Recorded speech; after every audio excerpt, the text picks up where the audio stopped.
Absolutely. It's a Friday. And you know what they say about Fridays? You don't advise people on Fridays. You don't? No, you don't. Oh. You wait for Monday.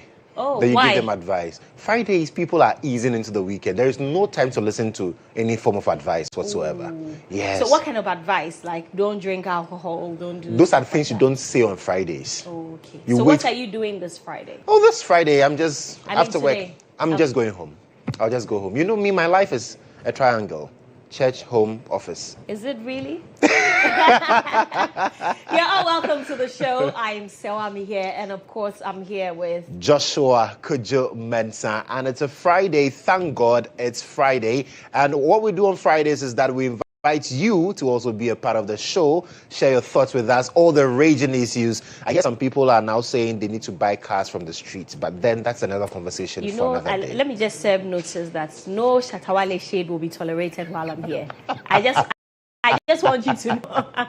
So I get what you're trying to do, but please, as long as I'm here, you can take your blessing. No, it's not a shade. I'm just telling you, though. It's not a shade. I'm just telling you that as long as I'm here, yeah. you cannot shade Shatta Wale. Oh no, we are not shading Shatta Wale. Yeah. I'm an SM fan. Are sometimes. you really? Sometimes. No, you have to be through and through. You get what I mean? So yes, in the words of Shatta Wale, your king is okay. Shatta Wale is okay. I spoke with him last night. Right. And he's very okay. Yeah. You know, he's very, very okay. No, so, you can't break Shatta Wale. No, not at all. You can't. Not you at can't. all. So anyway, we're grateful to everybody who showed up at the GHOne offices. It's one of the things that we'll be talking about. It's quite unfortunate, and I really hope that we're able to solve this matter as soon as possible, so that everybody can have their peace of mind. But that's not all we'll be talking about. It's just one of the things. There are many other pressing issues that have happened this week also. We all know the rich brouhaha. Now, I have seen a video being shared on social media. I don't know if it has to do with the Ralph situation, but someone was being carried, and it appeared that the nurses were not paying attention to the person. So sort of to justify the actions of Ralph. Like I said, I didn't watch the full video, so I do not know whether it's in connection with that same day. Yeah. We'll talk about that as well. And the Akwetia by-election is coming. September 2. Absolutely. The IGP has warned that they are deploying all manner of things to make sure that what happened in where Hawa Kumsi was beaten to Ablekuma North does not happen again. And they'll be having, cells on wheels, or what do they call it? Police on wheels. Prisons on wheels, right. So if you misbehave and you think that they're going to leave you there and then later come and find you, forget it. Forget it. then they'll put you in the prison. But did you watch the simulation? No. Oh, you didn't? I didn't. You should have seen it. It was beautiful. Was it? Where people driving in the car stopped at the police barricade, and then the police, moving around with the guns and making sure that you spread your legs, and then got I in didn't there. see that. Oh, that was so cute. That was beautiful. But I that. think the IGP has learned so much from what happened in Ablekuma North. Right. And so this is him showing force, saying that we're deploying 5,000 men. We're looking at 2,000 on the ground. Like, wow, that's a lot of police people that would be on duty in Akwetia. But then it tells you exactly that we do not want to see what we saw in Ablekuma North. We can't tolerate any form of electoral violence again. And so, yes, we'll wait and see how that pans out. Of course. So you're officially welcome to the show. We'll be talking about these when we open the phone lines. Let's begin the show with our quote of the day.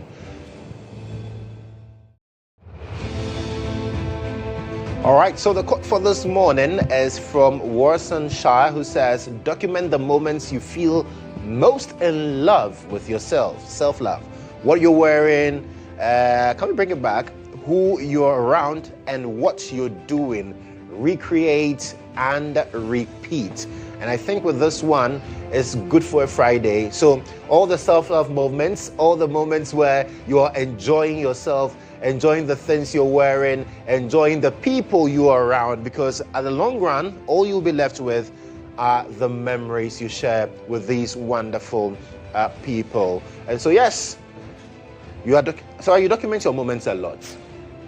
You not everything. Oh, no, of course. Not Clearly everything. Cannot be everything. Because, the things that you actually are unable to tell, in this day and age where a lot of people put a lot of information on social media, the best times of my life, especially the evenings, I'm unable to share them.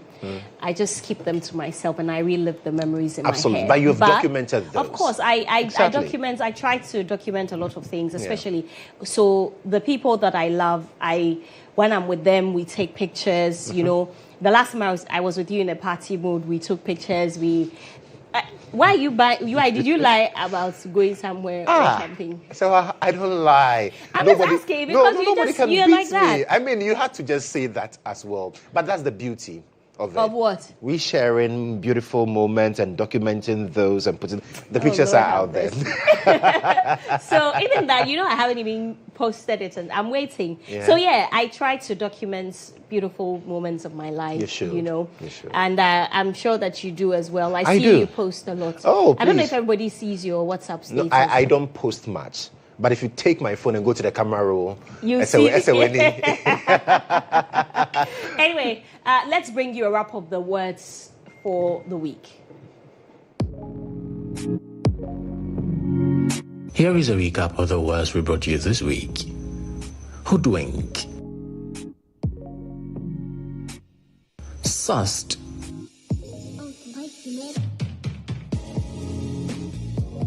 Squishy.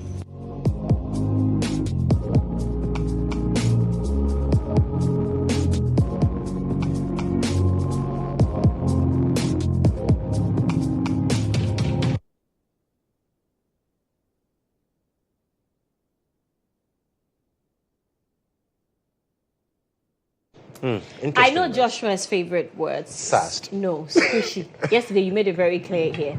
Squishy. I like sassed. Yes. But thank you. Because Joshua is actually very sassed. We try. Yeah? But Joshua's favorite word is squishy. Oh no, squishy is good. It's a very good word. What is it? Oh no, what like, does it mean? It means something that is soft and tender to press. So like the balls Condo. Like what? No, like the ones that we use for reflex for fingers, those round balls. Okay. Yes. Whatever, Joshua. Anyway, so those are the words that we brought to you this week. I can see Nurain, thank you so much. You make us learn a lot, and we put these things on social media. I keep telling you, learn them, enrich your vocabulary. One of the things if I were a man, I'll look out for in a woman is a woman who speaks well. Oh, absolutely. And even for men, right? I can't say everyone, but I love an intelligent man who speaks well.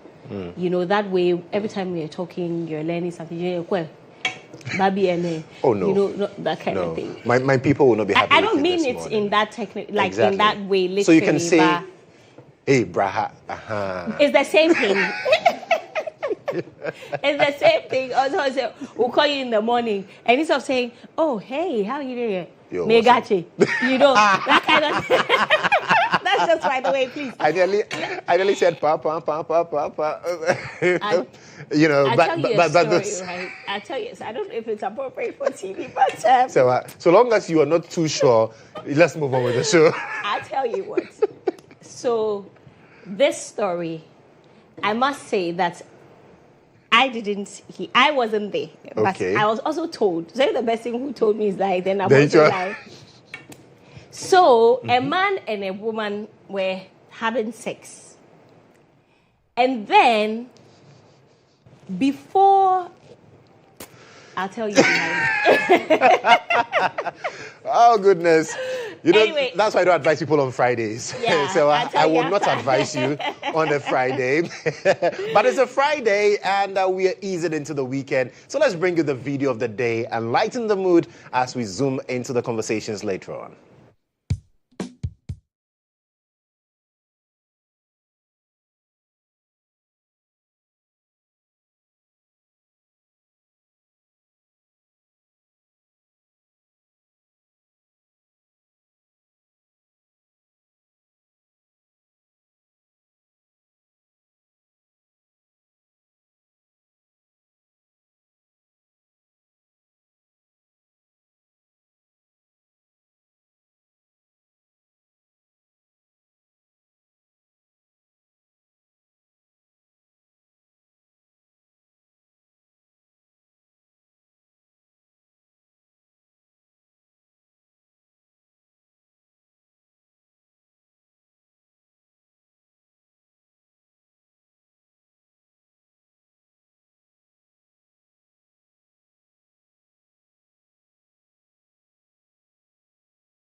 Give it to them now. Give it to them. You haven't.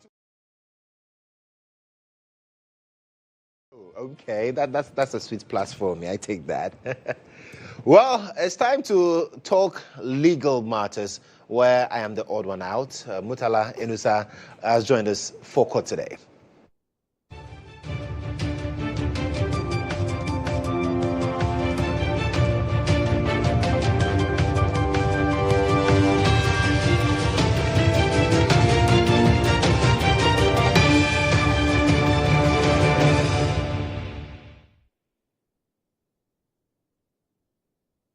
Right, so Murtala is here. Murtala, Captain. Yeah. It's a Friday. Yeah, it's a Friday. The day that you like so much. Because No, I love Mondays. Oh, Joshua. Just by Serwaa a short while ago, you mentioned that on Fridays we don't advise people. He didn't say he loves Fridays. He just said that on Fridays you don't advise. I know he loves. And I don't like days that you don't advise people, because I like to give people advice very often. People like Prince and Benjamin. And they should be Lord have mercy. It's true. Yeah. Hey. Serwaa, good morning. Morning, Murtala. How are you? I'm good. Yes, what have you got for us? Yes, so we are talking Shatta Wale this morning. What did he do? Yesterday, we heard the news about the fact that it's been picked up by GHOne, the fact that there's a vehicle, a Lambo that is being sought after.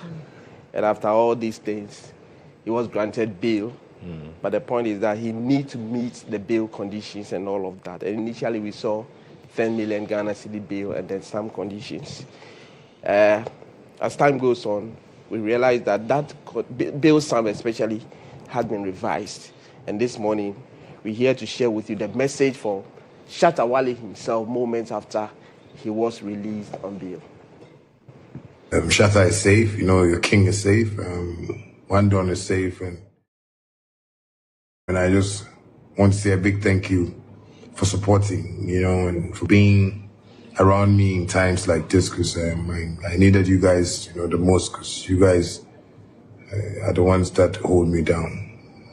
Once again, I want to say, a big thank you to everybody that has been in support of this, shouts to Neo Original WANDON, who has been a father to me too, and he's been very supportive too as well. To all the staff of GHOne, you guys have been wonderful. At least I came there. That rightful processes that was needed, and I just want to say God bless you, and to Mr. Ramonacha, I just want to tell you, I thank you so much. Shatta. Now yes. So Shatta Wale thanking those who he has to thank, and the fact that he has been released on bail, but the rest will follow. What do you make? I love Shatta this way. He's a man you can't hate. I like him when he's calm. Oh, really? Oh, yes. Because, when he's calm, like, you can tell this is a very solid guy. No two ways about that. But I'm not surprised. He bears the name Mensah. So. Yesterday, when you visit the scenes at GHOne, the fan base, I don't know whether they were there to protest or they were there to have fun or they were there to, I don't know. Because they were there to, solidarity. In solidarity. Yes, they were there to let him know that he's not alone. SM fans. Yeah. Yes, read this. No, SM is a kingdom. It's a kingdom. So you're part of the SM. Of course. You're part of the SM. Of course. Okay. Yes, you weren't there. All of us can't be there. Okay. Even the president is an SM fan. We all can't be there. Yeah, right? I saw during the President's Cup that he even came there to perform and all of that. Shatta Wale has so many fans. I see him as somebody that you cannot hate. No matter how you hate him, just like Aite Powers. If you are looking at his. Do you speak Ghana? He's Dangbe. Oh. Yes. Yeah. I tried to play that. If able that's him. Yeah, so Shatta is on there, yeah. He's home. Yeah, and I'm sure the fan base today there will be some party for the boys. In Ghana, right? The current crop of musicians that we have, not the very, very, very current ones, but like the Shatta squad. Right. The people, they have so much loyal fan base. Absolutely. Look at Shatta Wale, look at Stonebwoy, look at Sarkodie. Yeah. Samini. I mean, I don't see the Samini fan base. We all love Samini. Do you get what I mean? Exactly. We all love Samini. I love Samini. Yeah. But the way that, Touchwood, assuming this thing had happened to Sarkodie. Sarkodie. Stonebwoy, Yeah. I think they belong to a certain group of, compared to Samini. Samini has his own style of having. That's what I'm saying. Yeah. Samini has a fan base that cuts across. Absolutely, but not the loyal type, like a movement. And yesterday on our streets here, consistently, I saw the motorbikes. I'm like, wow. Yeah. You would think a president is around, but no, the king of SM. Yes, SM movement. For life Kingdom. Is for life. SM for life. One of his songs that always rings in my mind is the Shatta Wale. I think that was a very one that the dance song. No. I'm not sure with the title. That's why I'm. But sing it. But don't tell me Shatta Wale, because that's like a lot of the songs. No, but what's the song? Some call me the Godfather. Is it that one? Oh, yeah. And you have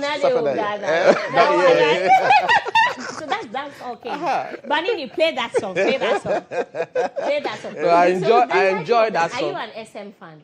You are not, because I am not the type that says that I know. You're not a fan of anybody.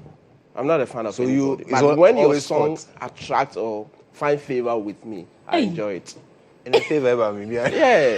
If I enjoy your song, if I like your song, I enjoy. It surrounds me like, I think when your song finds favor with me. Good song is good, so every time it finds favor. No, it depends. What is good to you may not be good to me. It's okay. It's like saying what may be beautiful to you may not be beautiful to me. But there are some beauties that they are there. Everybody can. You can see. Everybody, when you see you see that this one there is beautiful. That's why it's also there. But Dance Hall King is a beautiful song. No, I really like that and song. The dance it comes with. Yeah, that song goes because really it's a song that will put you on your feet. Yeah. I don't dance, but anytime I try to do some skills and all that. I said, I don't call for it because I've imagined you dancing and it's not a pleasant sight. No, Serwaa has made me dance here before. But Joshua is a very good dancer. Yeah. He's a life of the party. I don't know does your wife know? He's a life of the Maybe you may be hiding that one from your wife. Oh no, I'm very. She knows that you are a great dancer. I'm very plain. If Serwaa says it, then it is true. No, I'm very plain. We'll go through your phone because you mentioned that there are some stuff on your phone that you don't post them, but unless you kill me for the password. Buddy, let's go.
Anywhere again. Okay. Hey, I said when Serwaa gets it, she will tease you. Go me, I'm ready. No, but what you did deserves beatings, not even teasing. That's what you know. Wait, how old are you? If you don't mind me asking, what kind of dance is there? Mutala, let's go. Oh my goodness. We all know where your specialty is. What else I'll do you come have? back again. Katie Hammond. I'm sure those who are in Parliament. We can't subject our viewers to that. Nobody deserves to see what they just saw, to be honest. Even I am scandalized. Go ahead. We'll help you. So I'm talking about Katie Hammond. And I'm sure those who are in Parliament now, if there's one person, especially those of us who sit back and watch our parliamentarians, one person that you miss is about Katie Hammond. And the reason he's not in Parliament was because he lost the election in the 2024 parliamentary elections. But he sought to challenge that decision. But what happened? We've been told that the request has been dismissed. All right. Yesterday, he organized a presser, and let's hear from Katie Hammond what his next step will be. I'm not too upset with the judge. The first occasion, again, some mix-up. There wasn't any attendance by the lawyers. I'm told there was a cost awarded also. You can understand when you file your case, and it's a high court, you know. And I'm told that the judge awarded 60,000 or so. Well, I'm appealing. And now you should know that this I'm appealing in my own right. I would put my own signature. I'm appealing as the appellant in person. I'm not going to go to any lawyer. I'll do it. You know. Yesterday, I was to supply electricity to make sure that some electricity, make sure that this is, it's as if Katie Hammond is not sitting in chambers, as if I'm still the person on the ground there. It's atrocious. Go there and check. You know, he should be focusing a bit more on those to see what he can do. Watch the space. As much as I can go. You know, watch the space. You see. So look at some other statements he's making.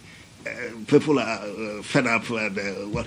Look, if for 24 years, people of Adansi were able to vote for me, you 2 minutes, you stand at the door of the court and proclaim to the whole world that people are fed up and they're giving you money because you are the champion, whatever. The reason for that is because I single-handedly have developed that constituency. Every single development project since 2001, January, when Kodjo came to power, has been under my superintendence. It was a kind of ailment that afflicted the whole country. It was all over the country. Whatever reason, they were very upset, and in the upset, this didn't happen. You know,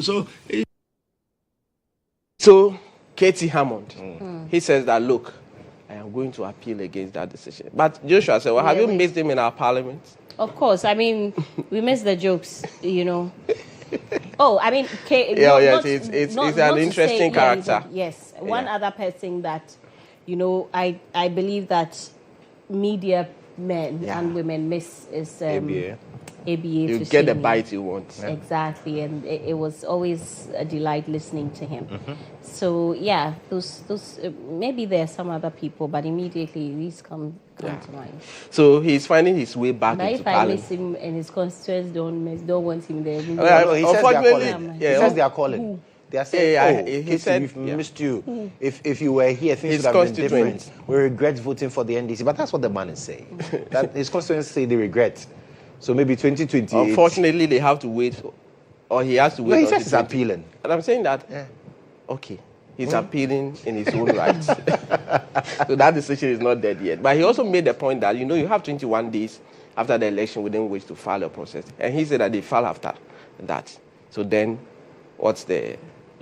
But he said he's appealing, so we'll look for. So that's, and definitely that will terminate at the Court of Appeal. Once you are done appealing, whatever Court of Appeal says is final. You can't go anywhere again. But it's surprising because I spoke to some of his colleagues who say they are so excited they are no longer in Parliament. Why? Joe Wise says he doesn't miss Parliament one bit. Okay. I mean, Joe Wise is different from Katie. Quite a number of them, the MPs. Neil Ante van der Poy. Sometimes I think the pressure is out of Parliament. The pressure is looking fresher. Yeah, there's a lot of pressure there, I guess.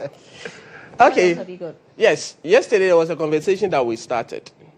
And I told you I'm going to bring you the views of some few people who we engaged about DNA testing and all of that. Yesterday, it was an interesting conversation that we had when we were even doing a similar thing on Star and all of that. But I'm taking your views once again, Joshua, Serwaa, DNA testing. You've heard our views. Yes, so we did. For those who will be watching that this morning for the first time, I think. Okay, let's hear what they have to say. Maybe we'll change our mind. First, let's hear from Joyce Ajiman Atifua, a private legal practitioner, posing that question. Would you actually subscribe to that? I was a former Attorney General and Minister of Justice of Ghana. And it addresses paternity fraud. And 2 years ago on my birthday, I didn't go to work, I was home. We were listening to Joy FM, that's why I remember this case so well. And a lady from Blueprint DNA was having a discussion on Joy and told, and it's actually reported on my Joy Online, that out of every 10 newborn children that are tested for paternity, only 3 positive, 7 excluded. But don't scream, it's just a small sample size. So, yes, definitely once you do the testing, there are some results that you are going to get, some positive and some negative. But let's hear from the men. Would you really go for that? I wouldn't suggest to my wife to take a DNA test. Why? Because I have faith in him that he will not cheat on me. And by that reason, I don't see the need for it. I believe the issue of conducting a DNA should be first at hand. It should be conducted immediately after birth. So I believe that will save you from certain financial costs. We can be channeled into different, other distance. Yeah, so I believe it should be done immediately after birth. I believe it's a very important conversation that needs to be had. However, for the avoidance of doubt, I think it's important that you have the test as soon as the baby is born, so that it will avoid all the controversies in the future. Like we said, when a mother gives birth, we clearly know that biologically it's from the mother, so you don't need a test done. But the father, there's always a doubt there. So to clear all those doubts, it's important that it's done right at the beginning, as well as, to avoid the father also going through all that emotional turmoil and the child going through the emotional turmoil when they're old, and then they get to find out that, this person is not their father, this person is not their child. That attachment that is there, that is going to be broken, the financial burden that is placed on the father, and all of that. To avoid all those issues, I believe it should be done right at birth so that everybody knows where they stand and know exactly what the issues are. And if you remember very well, when the presenter was making her presentation, she talked about the story of a woman whose second child was deemed not to be that of the husband. I felt very sad. Deep within the woman, she thought she had done nothing, but the DNA proved that it didn't belong to the husband. That hit me very hard. So in my opinion, if it's going to be done, it has to be done at birth. And it's not only paternity, but maternity as well. You realize that in recent times, there's been a lot of reported cases of child theft and child swapping. When this is done at that level or at birth, these problems, I believe, are going to be resolved. Issues of DNA, oftentimes they are not. The court is confronted with paternity tests. So I believe, and I'm of the strong conviction that it should be right after birth, because right after birth, we're able to ascertain the sickle cell status of a child. Why can't we do the same for DNA? It's quite interesting how all the men seem to be subscribing to it. They are all of the view that, look, we'll go for it. But they are calling for it and all of that. But what about the women? So this is for. Let's hear the views of our ladies. Our culture, when that thing comes out, then the issue of dishonesty, infertility, unfaithfulness pops up. So it's a very critical issue. very critical. So, would you be disappointed, or what would be your immediate reaction to? Of course, I will be disappointed. I will be angry because you are doubting my honesty. You are doubting my honesty because you don't trust me. Because if being a wife, staying with you for years, a child is born, and you are doubting, if it's a process that requires that you do it, fine. But out of your will, you get up and say, let's do DNA on the baby or on our child. That one is not, it will not sound well. I think it would be coming from a place of hurt because both people are in a union, and so there's a lot of trust when it comes to that aspect. So that would be my immediate reaction. I don't think I would be happy about that, but as we mentioned in the conference, it's peace of mind. So I would always foster peace of mind in a relationship and in a marriage. It's a very good idea, but for your husband to just get up to you and say, I want to do a DNA test, I feel like it's going to make the woman insulted, going to make her feel intimidated and feel that maybe she's not faithful or you are thinking she's not faithful. But I think, per what I've heard today, I think it's very prudent for us to do DNA at birth, because I heard of a man's story that all 5 children are not his. This is very disturbing. And as a woman, I'm supposed to speak for women, but if this is happening, then it means that it's very prudent that we do DNA at birth, so that the man will not go through all those emotional trauma and torture. First of all, it will raise a little bit of issues because it's that you don't trust me. But then again, to ensure that there's certainty in the home, I will go for it. That there should be the DNA conducted. At birth or after birth? At birth. Why? And just to make sure that we are not just for paternity, but also to prove maternity as well. We heard Madam Atefua speak about the famous baby Mabel case. It shouldn't be just a one-sided test. What if the baby was swapped and you just did one-sided paternity test? What happens to the mother? What if the child doesn't belong to any of the parties, but it belongs to another person, or maybe there was a mistake and something happened and there was a change in there? You can cause instability in the home. That's a tough one, but I think I would go for after birth. If you're married, at least there's that understanding that the child that is born again. Interesting views. Yes, a lot of the men are for it, and the women who are in for it, there's but after. So there you have it. Well, I don't think that my position will change. change from yesterday. You know, if there's anybody who probably didn't hear what my position on the matter is, I said that it depends on many, many factors. Sure. But I don't know how you just get up and say, let's go once for a DNA. we give birth, we are getting a DNA. It's some way, you know. That should be a cost. But if it rocks your boat, go ahead. Go for it. Yeah. I mean, and be prepared for the results. Certainly. You know, relationships are different. Everybody has a different, way they treat their partners.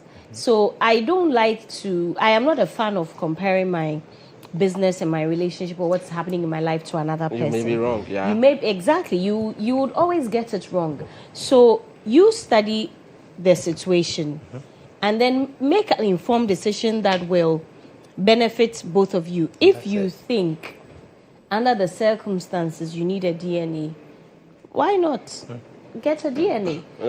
The first gentleman who spoke, he said, no, I will not, because I trust my wife. But the others who think that, okay, let's all be on the same page, because it's only the mother who says that this is the father of the child. So let's be clear from the onset. It is interesting. So we'll continue the conversation. We'll leave it to them. So that will be all for court today. But today, the Ghana cut-off for is ongoing, and I'm sure that the sports people will come and give you. Would you be there? Certainly.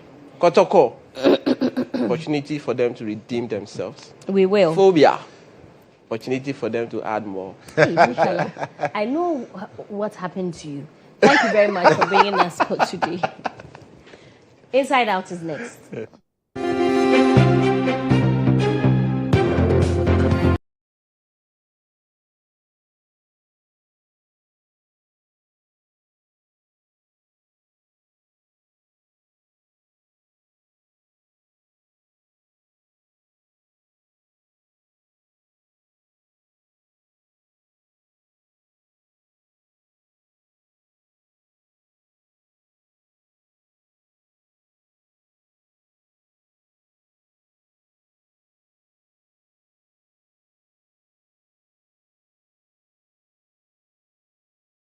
Fridays, we also hand over the microphones to you for you to air your views, your perspectives, your concerns about raging issues. And this week has not been short on that at all. Quite a number of issues from Ridge Hospital and issues of medical negligence, among others. The road network in terms of Pokwase and so on. Now we've seen some work being, I used that road yesterday. We've seen some work being done on that stretch. And then Yoko and Shatta Wale. And yesterday, I would say that was my favorite part when it comes to Shatta Wale, seeing how he addressed his fans as well. You know, usually, I was thinking he was not going to do that yesterday, but I was pleasantly disappointed. I was thinking, oh, okay, perhaps this time around Shatta Wale would not even come on social media, but no. He had to let them know, you know, because a lot of the fans were still at the venue. Okay. Because he was, for want of a better word, sneaked backdoor, because there was a lot of people there. Mm-hmm. So they had to take him out, right? And so he had to let the people know that he was okay and that he was actually home. Because I saw that the manager was telling them that he had left, he was home. Yeah. But you know how it will be difficult for people to believe it. Yes, they need to see it. So and he did that in a very pleasant manner, very beautiful manner. Certainly. Okay, well, the phone lines are activated. The numbers are on the bottom of your screens. Just pick any of those. Call us and let us know exactly what is on your mind this morning. You can touch on any of those issues. And if there are other concerns you also want to raise, but please make sure that once you call and you get through, reduce the volume on your television sets and speak to us via the phones, and we can hear you loud and clear. So the lines are activated. Just get on those lines, join us, let's have a conversation on those matters. So I've used the Pokwase stretch in recent times. So I used it in about a couple of weeks ago. Oh, okay. You know, yes, I was coming from Kumasi. Wow. Terrible. In fact, the entire Kumasi road is a very terrible road. Well, we'll come back to that. We have a call on the line. Hello there, good morning. Your name and where you're calling from. Yes, my name is Idrisu. I'm calling from Upper West. Right. Idrisu, what's on your mind this morning? Well, let me say good morning to you and my sister in the studios. I think Shatta Wale's issue, seriously, I am not a fan of Shatta Wale. Okay. Every time I always go for my man Stone Boy, but what is happening to Shatta Wale right now is something Yoko have to seriously look at. If you look at Shatta Wale, he's not somebody everybody would think he can run away. And such a popular person in Ghana and let me say in Africa as well, he should have been given that kind of respect. I mean, we all know the stories they gave out that he couldn't. I mean, mention he said he bought the car at the roadside and stuff and all that, but that shouldn't give them that warrant. I mean, to be detaining him. I mean, trying to embarrass him in front of everybody in the world. So for me, Yoko should relook at it, and then maybe in the coming days, any other celebrity that will pass through these things, they should know how to handle it. Yesterday, when I monitor your sister station, where Peter Lanchene Tuobu that was speaking, he also made mention of it. He said the standard. I mean, the way Yoko is going out with Shatta Wale issue, he also thought it could be a witch hunt. Wow. They shouldn't make it obvious. They shouldn't make it obvious. But I think you guys are doing well. Thank you. I love GHOne.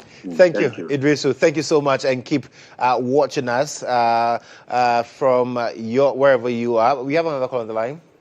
Hello, good morning. Yeah, hello, good morning. Thank you so much for calling. Tell us your name, where you're calling from. My name is Shatta Wale. I'm calling from Ashaman. Right. I also want to speak about yesterday issue concerning SM. I think the Yoko of today should be very careful about how they are going about arresting. Not that they shouldn't arrest, but I think if arresting a popular or a public person like Shatta Wale and you want to charge him, you go ahead and charge him and proceed to court than to detain him to raise and something like insecurity in the country. Keeping Shatta Wale at your residence will not amount to anything. If you want to, like I said earlier, if you want to charge Shatta Wale, you can even go to court on the same day and press charges on him. And it's like it's becoming too many. They are only interested is to arrest and detain you, and from there you will not hear anything about it. And I think they should stop the witch hunting. Yes, the government of the day need to make sure that the law is respected, but not to create an unseen or anything that will create unnecessary tension in the country. And I also like to also talk about the paternity test, which we just discussed. I think as a father, it will be necessary. It will be necessary for everybody to know a child who belongs to him. It will be very necessary. So if it can be done at best, that will be best to we all. Thank you. Thank you very much for that call. I mean, I have so much to say to that, but Joshua, you talk to this caller. Yes, but I think we have another call on the line. Hello there, good morning. Your name and where you're calling from? My name is James. I'm calling from Kumasi. Right. How is Kumasi today? Oh, Kumasi is well. Our king, Shatta Wale, was detained by Yoko yesterday, which we felt quite.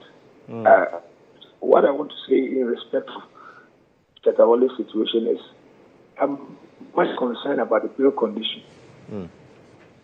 Because recently, you look at all those that were picked by Yoko, the bail conditions have been very astronomical. And I think it's high time the Yoko should be much concerned about the amount of money they use for the bail condition. It's too exorbitant. Yesterday, when I calculated it, it was around $1 million, which is quite unfortunate in our country. So Yoko should be very careful with their bail conditions. And after all, Shatta Wale is someone who is always in Ghana.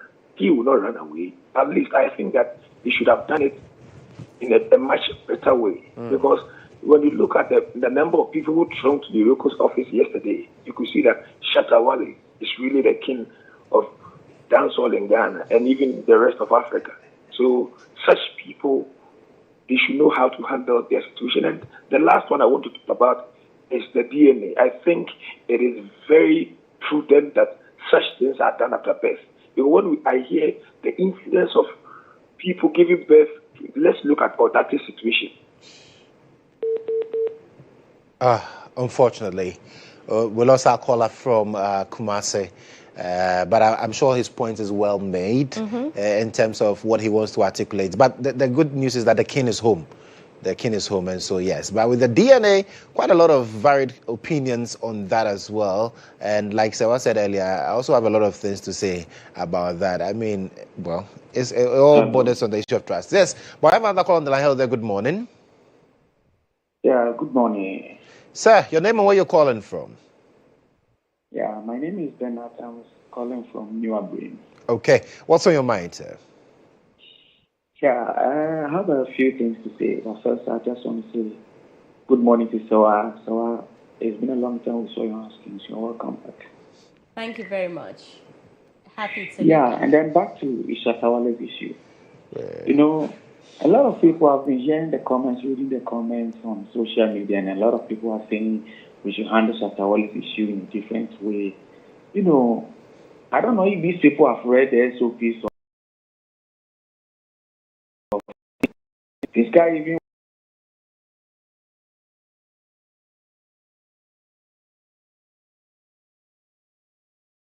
went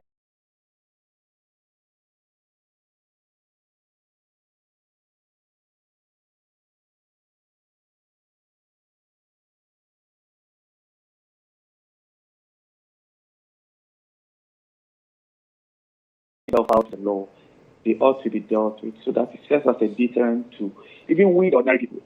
So if you think Shatta Wale like this, Cameroon to me and the likes have been dealt with, who dare you get it? So we should allow our institutions to work.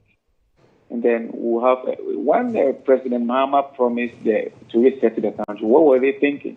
We are cleaning the system. We are resetting the country. Thank you, Serwaa.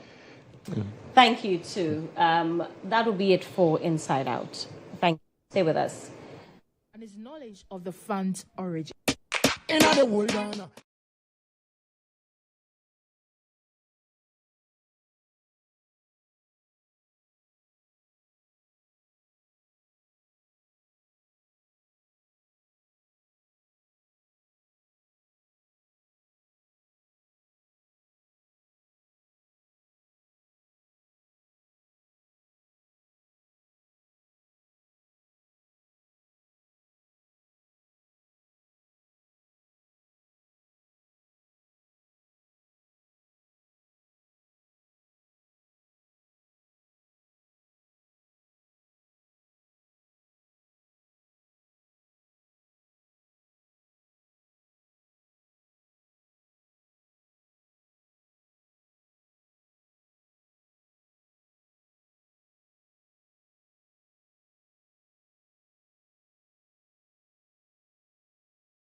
It's such a beautiful song, eh? It is. But my favorite Shatta Wale song is I been back Kesani Banuku.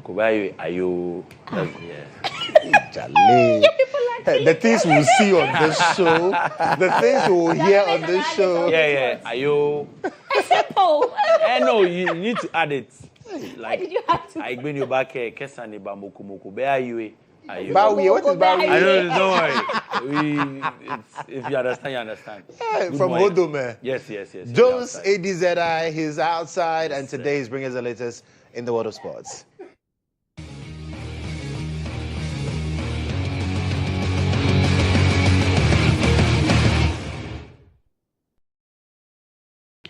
Jones. Yes, sir. Kodjo, I'm pleased. That's how we start the show this morning. And good morning to them. We'll get to see the goal. It was a brilliant own goal, a beautiful own goal. It's the most. What team do you support? Bando Hearts of Lions. Bando. Yes. Through and through. Yeah. And we are facing Kodjo today. And in the last 10 meetings, Bando has beaten Kodjo 5 times. Kodjo has won just 2. And 3 has ended in a draw. So they are scared. The last time they played in the Galka top 4. But you, Bando, yes. Where are you in the Premier League? We were 2nd. Kodjo were 3rd. Who was 1st? Ibiani Gold Stars. Oh. Statistics are not helping you this morning. Well, so let's look at the table of the Galka top 4. And as things stand now in this Galka top 4. So Ibiani Gold Stars have 3 points. Crowds of Folk at 3 points, 2nd place. And then Bando Hearts of Lions at Akpini Medwongpel 3rd and with no points. And then Asante Kotoko 4th. So Akpini is a name of a person from Bando. And it says that Akpini Medwongpel Kefetokwazu. So the Akpini man can never get embarrassed. You can never embarrass the Akpini man. That's what happened today. last, you'll be in there. So let's just get to listen to coach of Kumasi Asante Kotoko when they lost that game. He says that they should have won, but football sometimes will not tell you the truth. We should have won. If football is by, I don't know what to say about, you see, you get a moment you don't do it, it will go against you. But it's not about we did not work on good. I tell you, these are the characteristics of precision. You can't be composed. You focus. You can't. You will be in hurry because you are rigid. You standing there already, you are rigid. That is why I said the timing wasn't too good for us. But at the end of the day, before the end of the third match, we'll come back to normal for. Yes, so we'll come back to normal. Yes, so well, yes, we'll get to see that goal pretty shortly. But that was the first goal scored by Kumasi Asante Kotoko. I'll bet 15th or 16th minute if you'd want to say. And then Bibiani Gold Stars got a penalty, and it was also converted by Atta. Then that famous goal, but this was a penalty that was scored by Bibiani Gold Stars after Henry Ansu brought down an attacker in the box. Then Henry Ansu again decided to score a beautiful own goal. And that own goal has brought down Kotoko fans. They cannot believe it. They don't understand how the defender decided to go in for that own goal. Now, I think we are ready for that own goal now. Okay. Here it is.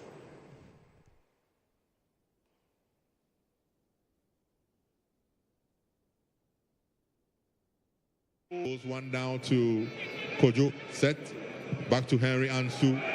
Whoa! It's a goal!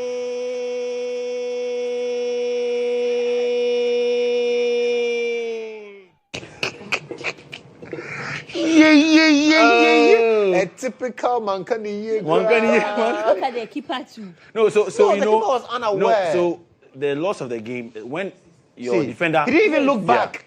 He did not look back to know the position of his keeper. The keeper, No, so wait. So the keeper had a yellow card. Now, with the loss of football, when your own player passes the ball back to you, you can't use your hands to touch it, right? So if he had touched it with the hands, he would have received a second yellow. He would have received a second yellow card. That would be a red. A red card and then an indirect free kick. So he had to think, and then he's like, okay. See, it was like, and the coach cannot believe it. What did you do? The coach cannot believe it. This is proper pains. How old is this one? Age? You're asking. That's Vincent Atinga. How old is he? 22. I asked for that. I can't tell. No, I'm asking because you know the local players, they have all these strange ages. So I'm just wondering. I refuse to be pulled this into guy. this. Hey. How can you play? Look, he looks He didn't like even look Iman back. Bedu from their side. Yeah. But he didn't even look at his. No. So normally the keepers they play out from the back, and he didn't look. Normally they believe that the keeper is right in front of the box. How can you believe? But he was on the edge of the box, and then he just passed. And but he was the one who also caused the penalty, Henry Ansu. So Kotoko lost that game 2-1. But then today, let's get to see the fixtures for today because they would face Pando Heart of Lions. And the last time they met this man, Obeng Jr. Scored against Kotoko. And well, we'll see how it goes for them. I told you, 10 games, they won only 2. And in studio today, we'll have former striker of Kotoko, Eric Bekwai, joining us, and then former captain of Accra Tofo, Bekwai, okay. And, what did you say? Bekwai. I couldn't wait for that, sorry. Togi, Megavos, yeah. And then Yao Amankwa Mireku, right? Mireku. You expect how ever. No, the guy grew up in Kodjo, man. Like, this is first time in Accra. Miracle. Not fair. Hopefully, we'll bring our names up and then we'll see. Agbavito. Agbavito, Ayo. Right, so these men would be in the same. But then our crew have been doing a wonderful job. Absolutely. And I mean, you know, the praise is on. The praise is on. Someone said, Charlie, the quality is clear and the pitch is green. GHOne, Are you responsible for the pitch? No. So you can actually tell that it's green. Some people were talking about the pitch, but then because of the camera quality, the GHOne crew has been doing really well. Yeah. Even in the President's Cup, right? The coverage was beautiful. Yeah. People saw football in a way they had never seen in a long time. How much Local did they pay football. you for that? Agbabito, ayo. Thank you very much. Right, yes. So we'll quickly end off with weightlifting because the African Championship has been on, and the president of the weightlifting federation has had this to say and believes that we should invest. Yes, please. The weightlifting. Yes. Oh, is it? Yeah. I see. Okay. And he's asked for more investment into weightlifting. The Ghanaians have not really shown interest in weightlifting, but I'm sure we are going to get there because as we were doing the competition, I've had more than necessary people come closer to ask whether or not they can learn to either be a juror or a referee or a technical person, and that is, and they keep telling you, oh wow, this is a very beautiful game. They never knew about it, so it means that we should do our things much more and get a lot more people to invest their time and resources into the sport. This was for juniors. Is there a plan for the seniors? Oh yes, we have a senior championship coming up in Angola in December. So we are going to take time and see. And then we're also supposed to be in India. And that's part of the qualifiers. Then Glasgow for the Commonwealth Games. So and we're not only satisfied, but extremely satisfied.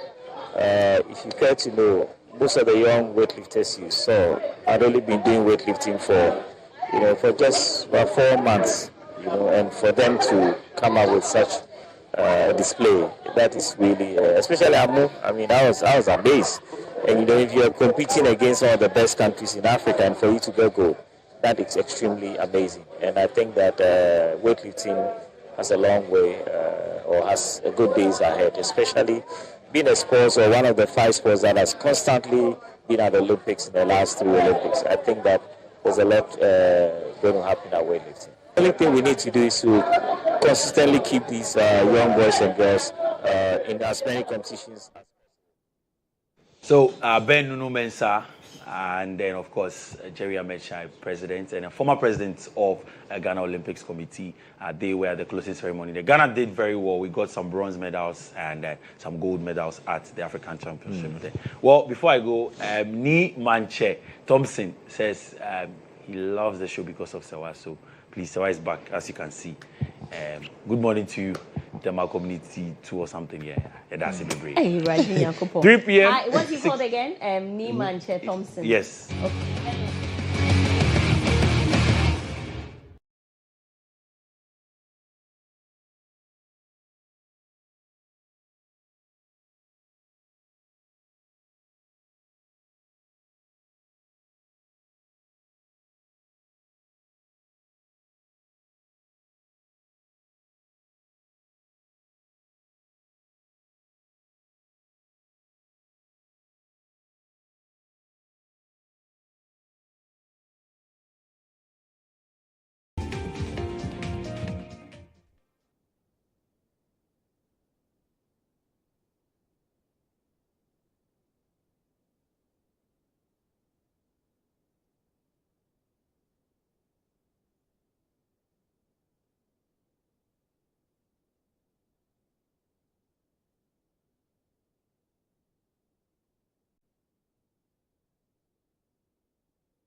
You're welcome back to the show. This is GH Today. I am Serwaa Amihere.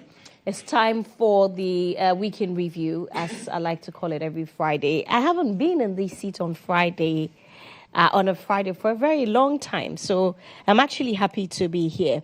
I'm joined by Wilberforce Asari. He's a political editor for Asasi Radio. Wilberforce, good morning. Good morning. It's good to see you. Yeah. Looking relieved. Yeah.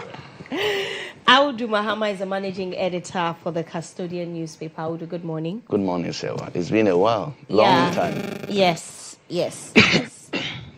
And this time, dear, I miss you. You have look, don't pretend. You have always missed me. And Ibrahim Al-Hassan is the head of the political and current affairs desk here at the EIB network. He's also the producer of GH Today.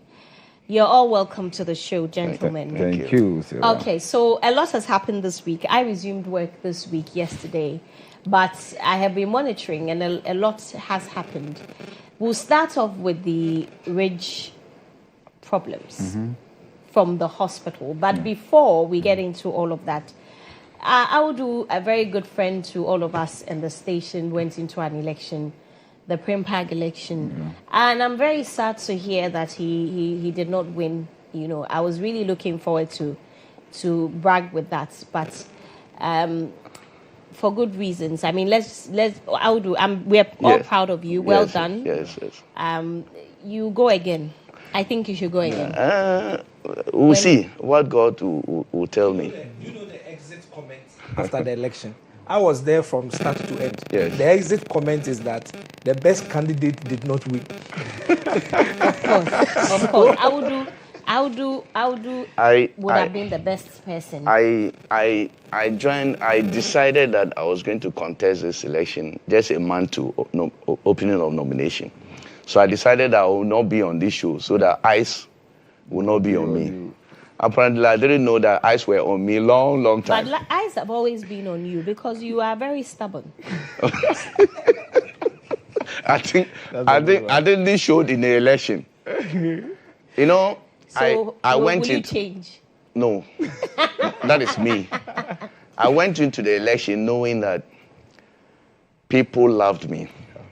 People love me. That's why I went into the election. I didn't know that a whole government structure was going to be on me. That was what happened. And this led to betrayals. People I trusted so much betrayed me. But you see, my wife tells me something. Serwaa, you may join soon. My wife tells me something. That the biggest problem of you, your biggest problem is that you trust people too much. Yeah. And I say, I always trust my friend until you demonstrate to me that you are not trustworthy.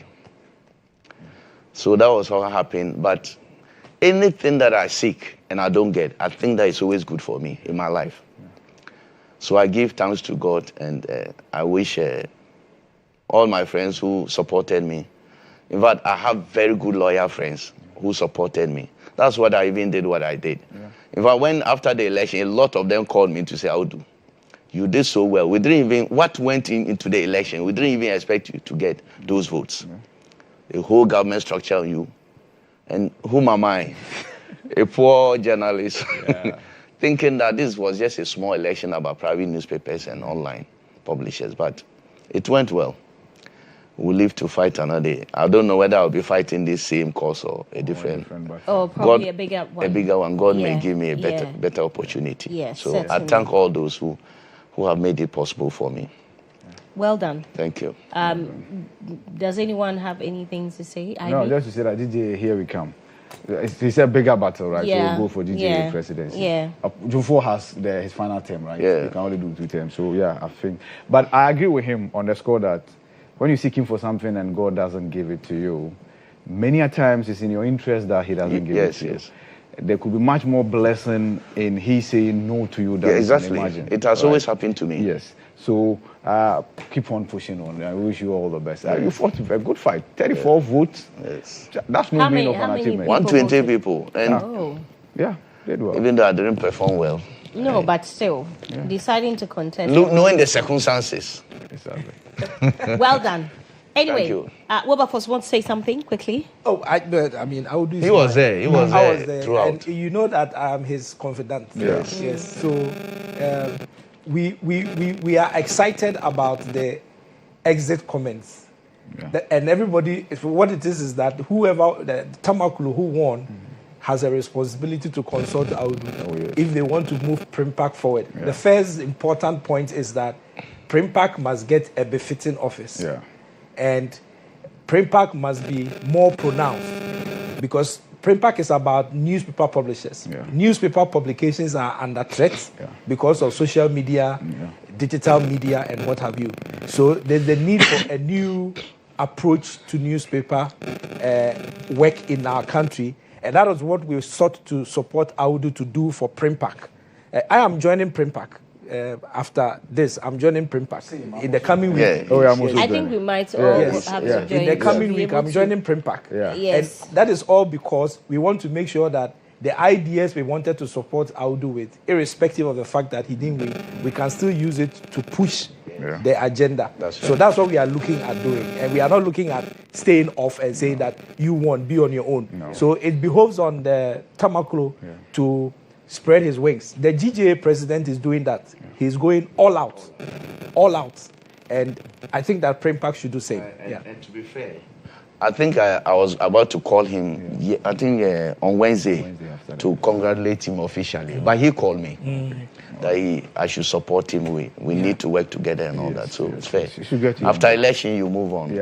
Work together. He should reach out so we work together in the interest of the association. That's right. Okay, let's move on. So, Ridge Hospital and the matters arising. We've all been following the issues. We've seen the video. We've seen Ralph St. Williams. That's what his name. Yeah. He went to the hospital, the emergency center of the hospital, and decided to film them, telling us what is happening at the hospital, the things he's unhappy about, and that has culminated into a lot of issues back and forth between the Ghana Registered Nurses and Midwives Association and the Registered Nurses Association. There's a whole lot. And yesterday, so the health minister went to the hospital to ascertain what had happened or what was going on. And then he was seen in this exchange of pleasantries with Ralph, which didn't sit well with a lot of people, especially the health practitioners. And yesterday, the health minister held a press conference where he said that this meeting happened because Ralph came to the ministry to come and look for him, and he was told that the minister had come to the hospital, and so he decided to come there. And I don't know how I feel about that, but then he has some special relationship with Ralph. Certainly, for him to go to the health minister's office to go and look for him, and for him to be told that the minister has gone to the hospital, there must have been some special relationship. But the minister also said something that even if he was accused of murder, he would still greet him. Which Oh, I see. Did you? I didn't get that. Yes. Okay. So a number of things, but the good news is that the nurses are not striking. Yesterday, late in the evening, there was a statement to that effect that some arrests have been effected, even though Ralph has not yet been arrested. But the nurses and their mother body are confident that, given the commitment from stakeholders, from the ministry, from the government in general, from the police service, they feel that their concerns will better be addressed without they having to lay down their tools. Because in your engagement with the deputy PRO, he had mentioned that they will just remove themselves from harm's way, but they will not strike, whatever those words mean. If you remove yourself from the facility because you deem the facility not to be safe, it means you will not be available to offer services to the patients. It means you have withdrawn your services, you are on strike. Good news, they are not striking. But on the pleasantries as we watch, and if you watch carefully, you'll have realized that after Ralph had let go the hands of the minister, he went to shake another individual and then hug the person. That's the hospital administrator. So my issue is, if Akando is being crucified, how different was what Akando did to what the administrator of the Greater Accra Regional Hospital did? The man stretched the hand, and I've heard Ralph give explanation. He went to the ministry because he knew what he had done with the recording was wrong. He knew. And when I say he knew, I'm saying that because what he did was wrong. You don't record anybody at an emergency facility. You don't do that, regardless of what's happening. And if you look at the video closely, you might have seen blood on the floor. You don't do that. There are no ifs, there are no buts. You never go to a health facility, move to an emergency ward, pick up your phone and start recording. The patients who were captured in the video, were their permissions sought? No. Did they consent to they being recorded? No. You might have had issue there that you wanted to bring attention to. Do that verbally. So Ralph says he went to the ministry first to lodge a complaint about what he deems as negligence on the part of the health workers at the facility. Then when he got there, he was told that, the minister had gone to the Ridge Hospital to ascertain for himself what transpired. Okay. So then he went there. So when he went there, he stretches his hands, greets the minister, and per the minister's account, he whispers something into his ears, which he didn't share. But of course, from the video, you can actually tell that Ralph was speaking to the minister through his ears. I think we were majoring in minors. See, Ralph has been roundly condemned by the minister, by everybody whose head is properly screwed on. Because you don't do that. The minister condemned it. When the minister was asked about the demand for Ralph to be arrested, you know what he said? He said that demand is fair. So for us to stop dealing with the issue and describe the profession or occupation of the minister as a farmer, and that you were a farmer. So yes, the registered nurses did that. They did that. And you see, I asked myself, farming? Yes. It should be a noble place. It is a noble profession. It is.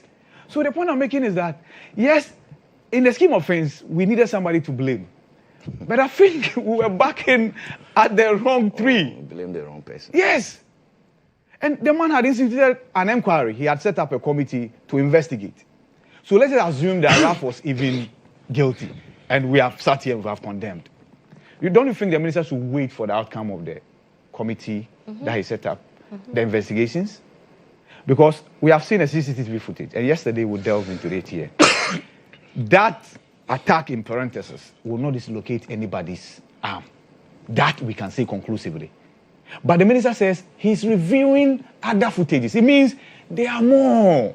So if there are more where the nurse was attacked, and then indeed it was Ralph that attacked the nurse, why not? I think arresting Ralph should not even be a problem. Because you can be arrested, your statement is taken, and then released on bail. Investigations continue. If you are guilty, you will be prosecuted. If you are not, or they don't think that they should be prosecuted, you are freed. But the general conversation about health workers and how they attend to patients, you cannot lay all the blame at the doorstep of the health workers. See, as a city, Serwaa, you need gadgets, you need logistics to work. Those logistics and those gadgets will aid you in your work. Now, if we don't have internet services here, as reporters, as journalists, as presenters, we'll find ourselves wanting. If the hospital is understaffed, it brings unnecessary pressure on the health workers. If the equipment that the health workers need to carry out their responsibilities are not available, undue pressure on them. And everybody admits that our health facilities are not properly resourced. That's one. The other one is also that no patient will come to a facility to drum and dance. Because they are coming there for their pains to be attended to. If you are well, what are you doing in a health facility? So already, my patient has run very thin. So as a health worker, you are also trained to be able to know how to accommodate me in that material point in time. Not to add to my burden, as many a times happens. So There's a saying in Akan that utu ejamafo no. Na utu momone nsofo. Yes, patient. There's a reason why they are called patients. You are expected to be very patient. Ralph misconstrued what health work is about. If something is called triaging and Audu and Wilberforce, you can go to a hospital. Your neck, there's a deep cut there. In fact, your head is almost falling off. Yeah. Somebody might come with just a cut on the finger. They will do what you call triaging and looking at the complications and how serious your condition is. Yeah. They might attend to the one with just a cut because it might have affected a vein that if that bleeding is not stopped, the person will die in no time. Yes. But to the naked eye, you think, this man's head is falling off. Yeah. Why are you not attending to? That's what Ralph did not get. You're right. That understanding everybody must get. Yeah. That people have been clothed with the proper knowledge to know which cases to attend to at what point in time and which ones can wait. It's basic. Yes, you might have been an activist, and I had an encounter with him in Parliament. It was live on TV, where he accosted Stika.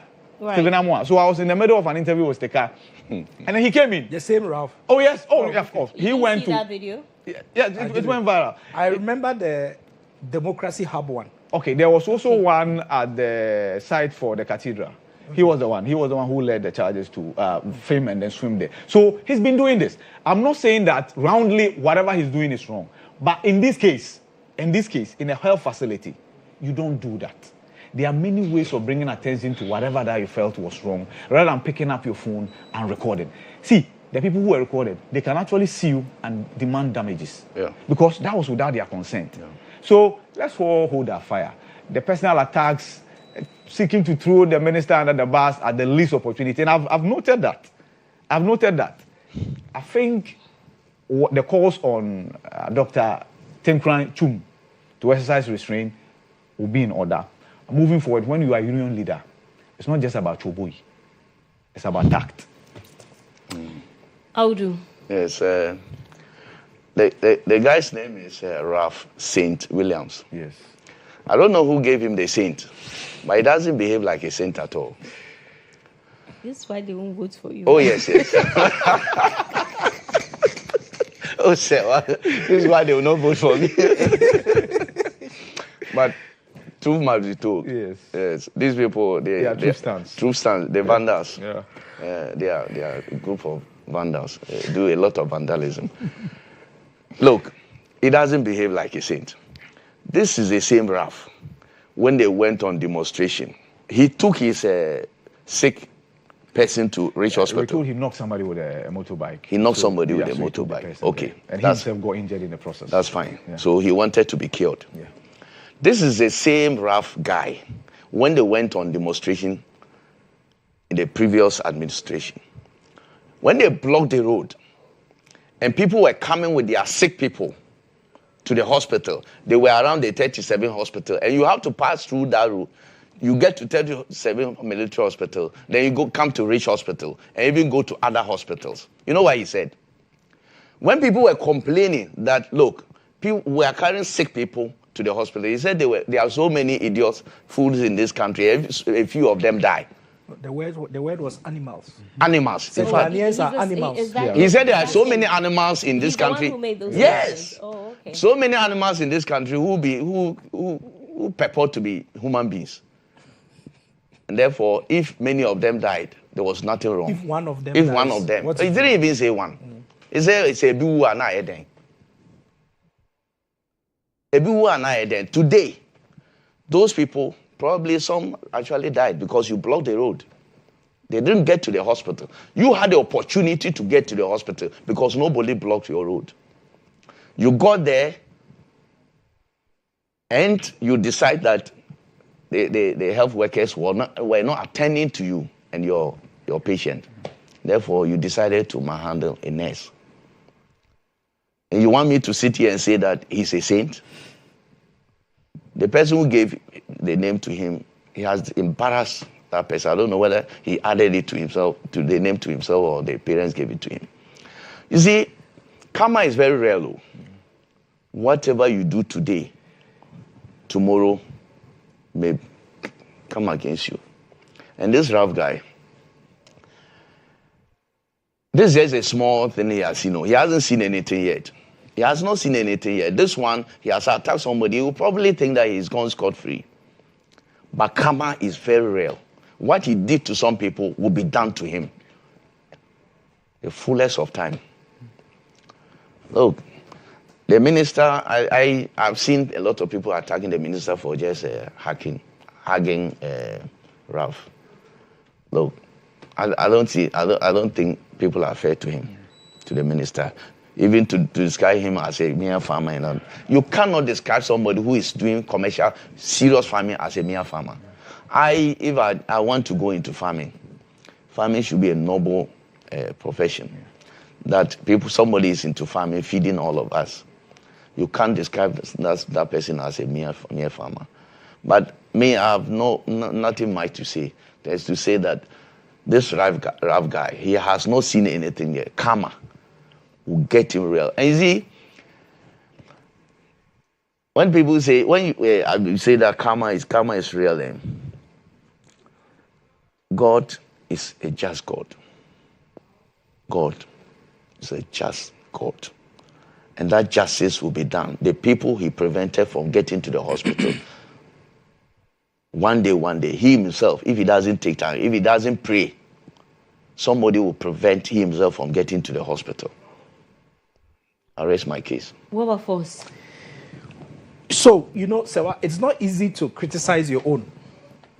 It's not easy at all to criticize somebody who is in your inner circle, somebody who is your partner, somebody who is your friend, somebody who is your associate. Oh. No, I'm talking about open criticism. Yeah. Okay. I mean, Serwaa can call me, and because of the kind of friendship we have, she can call me and criticize me and say, you said this. You said this here. I think you should have said this. You should be careful of this. And that would be a private conversation. You can always criticize me that way. I have criticized you before. And it's not something that we cannot talk about. So I'm only saying that it's not easy to criticize in the open somebody who's your associate. And so when I saw the Ralph video and the interaction with the minister, my conclusion was that Ralph is not a stranger to the National Democratic Congress or to its elements. That's right. Ralph contributed immensely to some of the activities of the National Democratic Congress ahead of election 2024. So he's no stranger to the party. So for the health workers who felt agitated because they saw the Minister for Health, who they thought should keep a distance from him because he had attacked someone who is under the care of the minister, just know that Ralph is not the minister's enemy. He may have done something visibly wrong, but he is not his enemy. And so you don't expect that when they meet in public, they'll behave like they are enemies. They are not enemies. And don't think that if someone is your enemy, that person is automatically the enemy of another person. We don't inherit enemies. You don't inherit enemies. Yes. Well, so it depends. I don't inherit we enemies. shall have this conversation Another time. in another space. Yeah. You may be talking from experience. Yeah, so I can understand the concerns of the health workers, because if you attacked a health worker in the line of duty, I find it completely unacceptable. That's right. And that's because, look, Serwaa, sometimes when I go to the hospital and I see sick people and the way some of them are behaving, the pain they are in, and how I am unable to deal with it as a person. When I see a health worker who is subjected to that kind of view, it's not easy. Sometimes for 12 hours, continuous, they have to deal with all this trauma. I don't think it is fair to go and add to that trauma by physically attacking a nurse. I don't think it is right at all. And anybody who engages in that must be condemned and condemned and condemned in no uncertain terms. And that is why I sit here to seriously condemn Ralph and his behavior towards this nurse that we all now know was physically attacked. While I am doing that, I just need to let the authorities know that sometimes someone may be in your inner circle, but for the sake of the optics and for the sake of the public view, take the person through the right process. The right process in this matter would have been that a complaint has been made by health workers to the appropriate quarters that one of our own has been attacked. Who is the person? The police go in, invite the person, sit the person down. Let's see that action being done. Interrogate the person, grant the person even self-recognizance bail, and let it be out there that Ralph was invited, interrogated, and granted self-recognizance bail. It settles people in their hearts that the right thing is being done. But if in the name of friendship, in the name of association, we fail to do the right things that has to be done, then you are painting the wrong picture to right-thinking members of society. That an ordinary citizen can walk into a hospital, not happy with something that is happening, gets upset, attacks a health worker, and the next time we see, he's being hugged and being congratulated. That doesn't help the optics. That doesn't support the view of right-thinking people. So I think that thing could have been handled better. We are not saying that because he manhandled somebody, he should also be publicly manhandled. I'm using the right word. Is that correct? Yeah. Okay. So we are not saying so, because two wrongs do not make a right. Yeah. So he's made a wrong, but go through the right process. Arrest him or invite him, interrogate him, grant him bail, and then tell all of us that you are doing further investigation. I'm ending my comment. Ablekuma North. Yeah. Mm-hmm. The IGP, I'm sure we'll be talking about that, so I'm jumping the gun. But the IGP made us know that 8 people have been arrested, and that they'll be put before court. That is the right process. Even if they are, let's assume that those people who attacked are known NDC people. All you would have done is that you are taking them through the right process. Even if nothing will come out of it, everybody sees that you are taking them through due process. And that is all that I think I am asking for in this matter. That the minister and all the securities and everybody involved should have taken Ralph through the right process. And this would have settled the matter. Good morning. All right. Well, I think we'll save the Shatta Wale conversation for, the last thing to talk about. But you just mentioned the by-election, so I want to zoom into that. On September 2, we'll have the Akwatia by-election. Ernest Kumi, may his soul rest in peace. A very unfortunate incident. The Monday that he passed, he had his moot court examination that day. It was very, very sad. But, so the Akwatia by-election is happening on September 2. And the police, the IGP, held a press conference, met with the GJA, and said that they will be deploying a number of measures to ensure that what happened in Ablekuma North, for instance, does not repeat itself. And there's going to be prison on wheels. Yeah. So if you misbehave, there's no chance for you to go home or run away for them to be now looking for you and they'll say we can't find the people. There's prison on wheels. They will put you there. Let's listen to the IGP first. We are very confident. And what Ghanaians will see, they will know that, yes, there's no fear for Akwatia. If you come quietly to vote, we'll also receive you quietly. If you come quietly to observe, we'll also observe you quietly. But if you have any intention of causing trouble, we'll not allow you to go free. We'll change your location. And that is why they mentioned the Black Maria. Means that we will house you in a different form. And that one, we have made up our mind that before your trouble will go far, we have already handled you. And that is why we have you over here. That you don't allow, and under no circumstance can anybody come to the police station to create a problem and we allow the person to go free. If you come with arms, we deal with you with arms. If you come to cause trouble, the public order management people will also handle you. And we have series and series of deployments. And we have series and series of backups. And I want to assure Ghanaians that not less than 5,000 policemen are being deployed are prepared and well prepared to go to Abetia. We are going to fortify the collation center. The police stations are going to be fortified. We have 21 electoral areas, and we have POMA members, regional commanders are going to be the people who are going to command those areas. Right, so that's the IGP, Christian Tete Yohonu, there when he was addressing the policemen and generally all of us, that if you come and vote peacefully, you leave peacefully. If you come and observe peacefully, you leave peacefully. If you decide to foment trouble, they'll meet you fair and square. So please, don't go there carrying pepper spray, something that you want. Please, just be peaceful. There'll be drones. This is shadow boxing. Yes, there'll be drones and whatnot. He said a number of things that will be deployed. Yeah. But for me, what stood out for me is the prison on wheels. Yeah. Once they misbehave, put them there. So there's no chance to escape.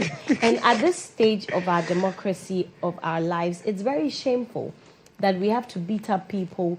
You know, I wasn't on air during the Ablekuma North by-election, but the things that I saw, it was so embarrassing, you know, just for a by-election. And if for nothing at all, the circumstances surrounding this seat, and if, you know, it should let you want to go and vote in peace. And the sad thing is that the Ablekuma one was not even a by-election; it was a rerun. It was a rerun. So it was even lower in terms of spec than this one. Yes. But I'm saying, yeah, true. It was a rerun. But this one, the sitting MP passed on. He died. You know, very sadly. Yeah. If you want to go and foment trouble, think about it. Yeah. That, you know, to honor him, just don't go and look for trouble. So yesterday, I asked the NPP representative if what the IGP has said gives them any assurance. Because, you know, in the last couple of days, weeks, they have been talking, both sides. Yes. The NPP has said they will protect themselves if they have to. Yeah. And the NDC has, because the NPP says they do not have trust in the police service. Mm-hmm. The NDC has said otherwise. I have a problem that whenever whichever party is in power seems to support the police council and the IGP, when they are in opposition, they all of a sudden do not trust them. Yeah. But they still aren't convinced. We are all sitting here and we're saying the IGP has done some tough talk. The MPP isn't convinced. IB. Yes, and there's a reason. The MPP, of course, Richard Ahiyagba, who was seated in this same chair yesterday, not just him, the other national leaders had mentioned that before Akwetia, actions will be taken on Ablekuma North. Because for a long while, the police had communicated to the public that 2 individuals had been picked up and they were aiding an investigation.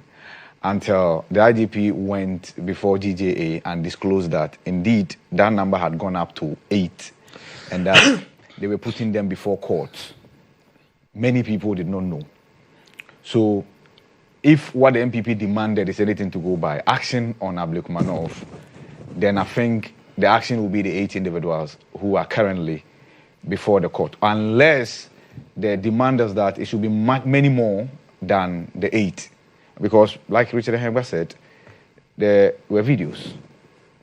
And those attacks, almost all of them were recorded, were captured on camera. So therefore, if the other individuals, aside those that have been arrested, I'm sure once the system is alerted, they should be able to get to these individuals. But the bottom line is that the police will just throw this at anybody who says there should be action on Ablekuma North, that there has been action. Once the police places them before the courts, it's out of the hands of the police. Right. It's the judiciary that will have to deal with this. Mm-hmm.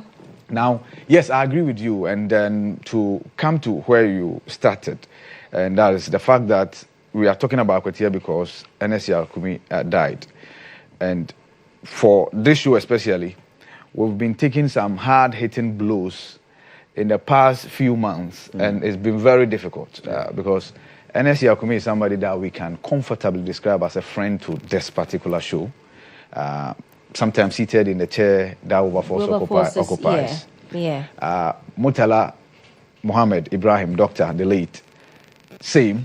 Another individual that we can say wholeheartedly that was a friend to this show. You talk about Adekoka, talk about Sampiale, many.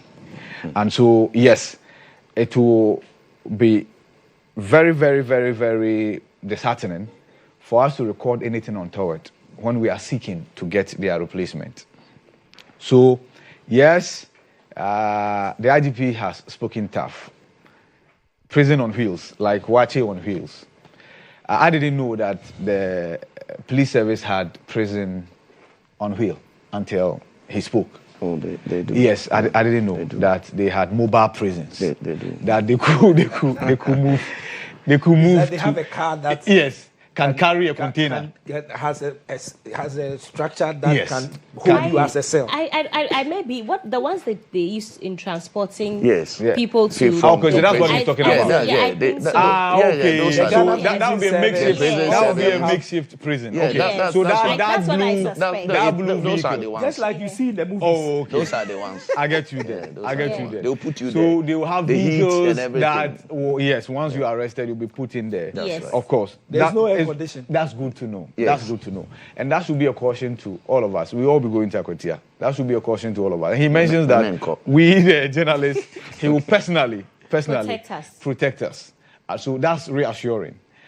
We are just going to get an MP elected.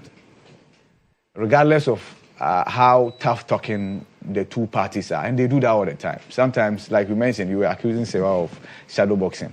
That's what the politicians do. They do shadow boxing. Yes. They talk tough just to instill some fear in each other. It's like goat fighting, right? When they're about to start, you think it's going to be that serious until they come close together and realize that anticlimax. There's an anticlimax. Let's hope that this is just one of those things. I'm very sure that even for the opposition, and it's true that opposition parties do not trust the police, they don't trust the EC. I dare say that that's because when they are in power, they know what they do with them. That's the reason. When they are in power, they know what they use them to do. And so when they go to opposition, they are very scared that the governing party will do the same thing. And it works both ways, right? So, yes, but those mistrusts, sometimes they are founded and they are grounded. But we, the journalists, who will go there with our cameras, will shine the light on the processes to ensure that those processes are free, fair, and transparent. So, yes, let the parties campaign. Let them do their propaganda. Whatever that they think will inure to their benefit, let them do it. But when the day comes, I think the police should be up to task. If 2-3 people are picked up, trust me, they will be calm. If anybody misbehaves and you are picked up, kept in that cooler, which will not give you cool, and then instead of being allowed to even vote, you are transported to Accra only when the results have been declared, you learn some modicum of respect for rule of law. And then the macho men, we know both parties have them. And we know they will be awake in Akwatia. It's up to the police to decide what to do with them. I'll do. Yeah. I think myself and Wilberforce were at the International Press Center when IGP met with the Ghana Journalists Association. Okay. And they addressed, we heard everything, all that he said. It was reassuring that miscreants will be dealt with at the Equator. I had a number of issues with the police service prior to the rerun in Ablekuma North. I thought that they actually contributed to what happened at Ablekuma North. Because initially, I sat in this studio and said that you were supposed to provide security for collation, just collation of 3 polling stations. You said you couldn't do it. And subsequently, you agreed that you could do for rerun of 9 that was going to be conducted, 19, sorry, and then collated. And I said, if you could not provide security for 3, for just collation, you now agree that you could provide security for 19 polling centers to be rerun and also collated. And because they had given this indication that they couldn't even provide security for 3, collation of 3, it emboldened people that, the police might be weak, and therefore they went into the 19 polling centers to misbehave. But it is gone now. Things have been done. I think it's a lesson to the police service itself. Now they have given us assurance. I have always said that in any contest, if you think that you are winning, go, just queue, be in a queue, vote, and walk away. There are processes that we go through in our elections. But if you go there, you think that it's only misconduct, misbehavior that will let you win. I think that the police should deal with you decisively. I have no sympathies at all. If you go there with a gun and you are shooting somebody, you should be shot by the police. That's always been my policy. I don't see why innocent people will go and queue to vote. And you come there. You come there with your I don't know where you get your this thing from. You come there with all your misbehavior, try to disturb peaceful people who want to queue and vote. If you come there with a gun or you come there with a cutlass, you should be cut by the police. Anything that you bring, you should get it in triples. If you don't show deterrence, the police doesn't act against people, they will continue to misbehave. The 2 political parties, I have always said that the people who go there to do, why do they allow themselves to be used as pawns? Why? Why do you allow yourself to be used? When the people, and the people who even do this, when the parties win, they don't even get to be elected as CEOs. They don't get to be elected as even special assistants or PROs. They are the downtrodden who beg for arms, who they know they are nobodies and they use them as pawns. And you allow yourself to be used. So if you go there rowdy, you should be shown the way.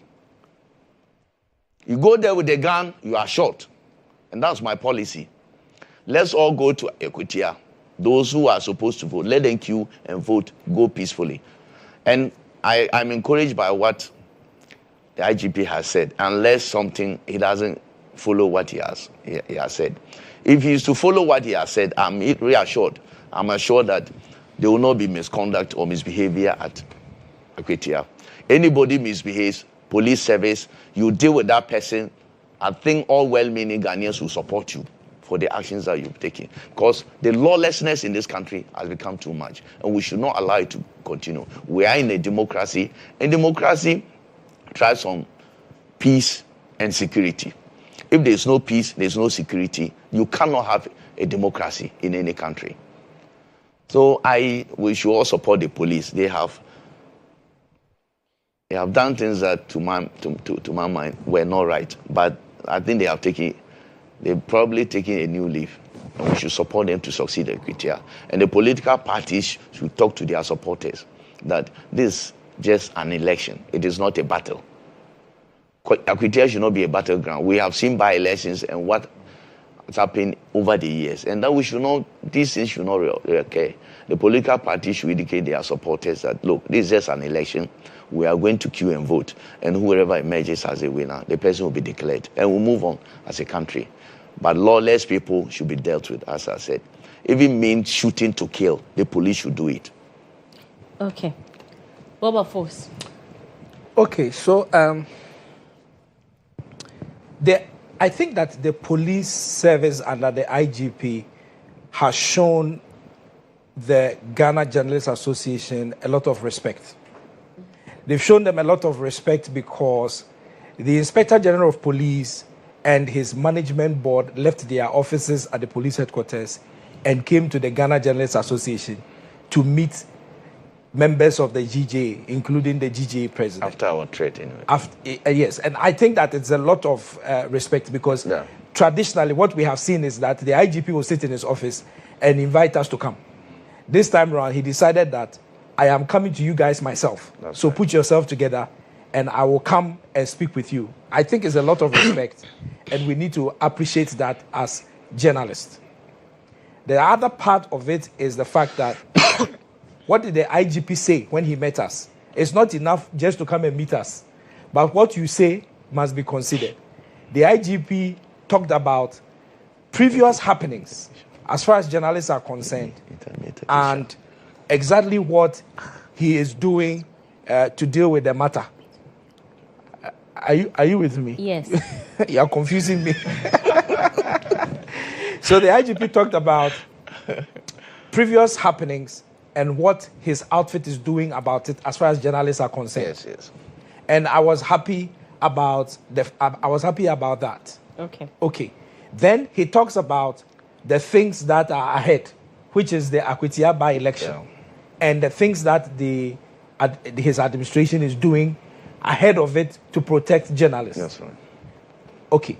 So the upcoming Akwetia by-election is in 3 phases. Okay. Before, which is where we are now, before the election, during the election, and then after the election. The happenings of 2024 suggest to me that people have seen that there's a loophole after the election. Yeah. When counting is going on, or particularly when sorting has been done. Do you know that when they are counting election results, after sorting, you are able to tell who is winning at the polling station? Depending on the pass of the ballot. So the misbehavior comes up when you are finished doing sorting. Because once you are doing the sorting, the people are there. They are seeing that, this particular one is a lot. So they know that by the time we finish counting, their candidate would have lost. Yes. And that is when people start agitating, pressing their agitation knobs. And so the police should be aware that when there is sorting going on, that is when they activate their after election readiness. Yes. Because that is when people, and that is what happened in most of the places in 2024. Yeah. Sorting was done, and then they realized that our candidate is going to lose. So whilst the counting started, then they started, let's scatter. They scattered ballot boxes and things so that you don't even do the counting. And then it hurts the election process. So the police should take note of that, particularly.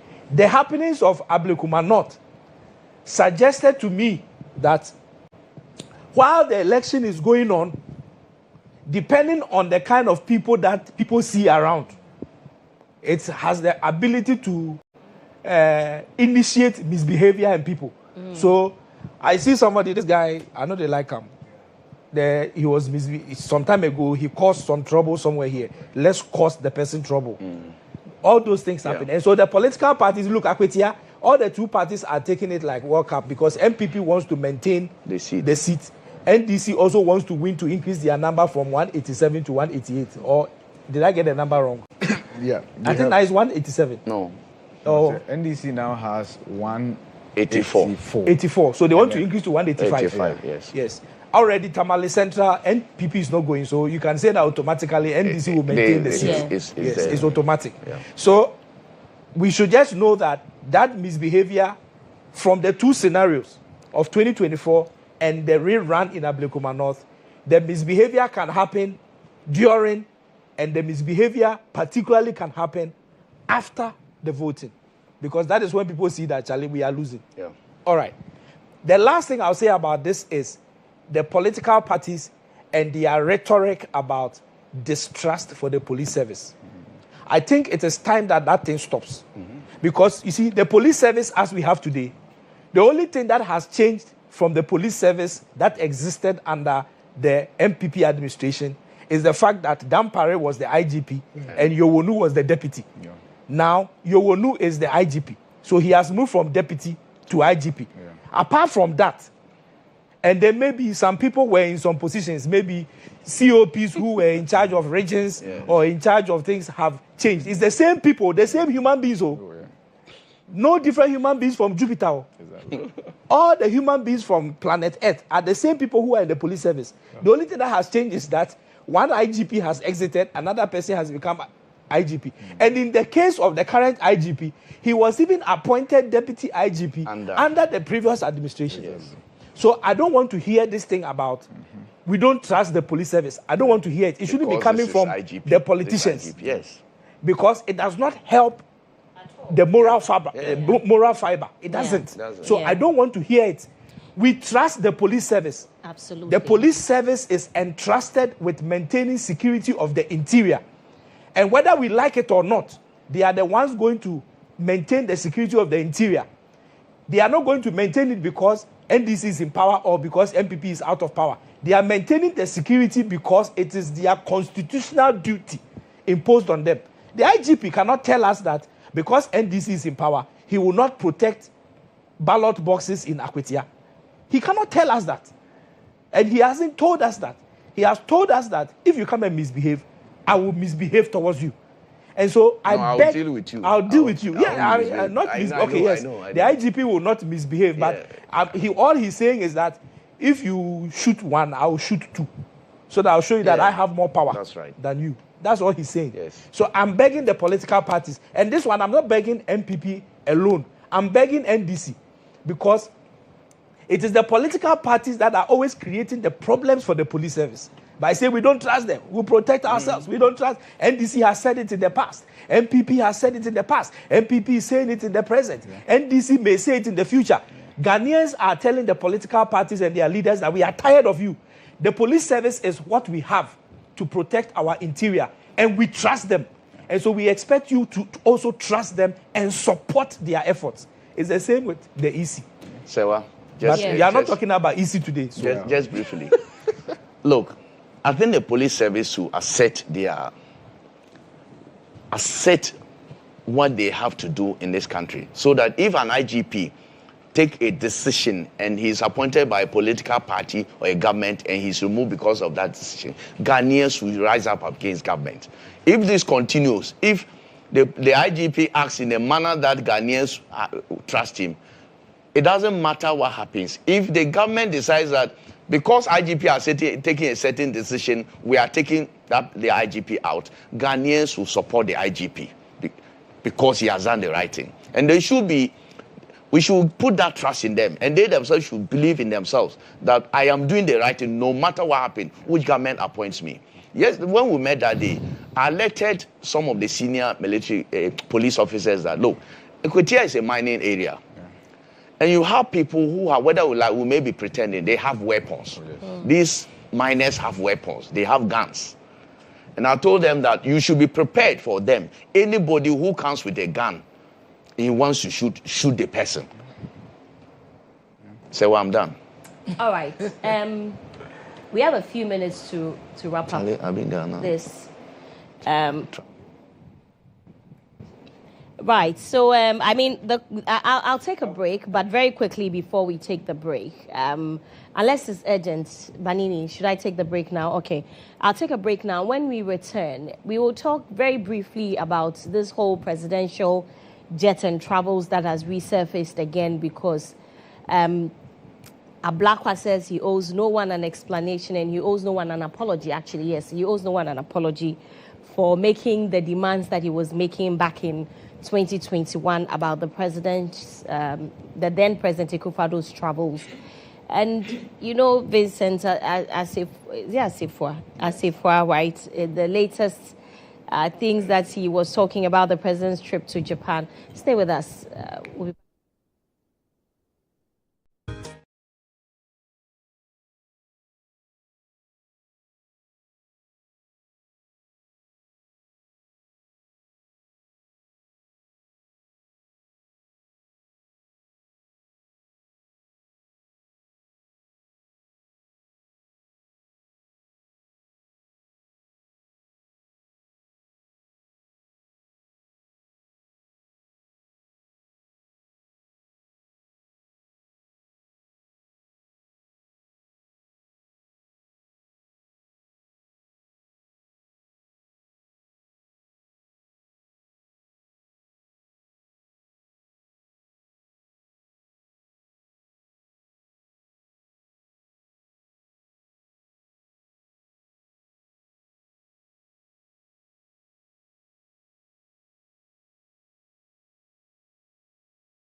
You're welcome back to the show. This is GH Today. I am Serwaa Amihere.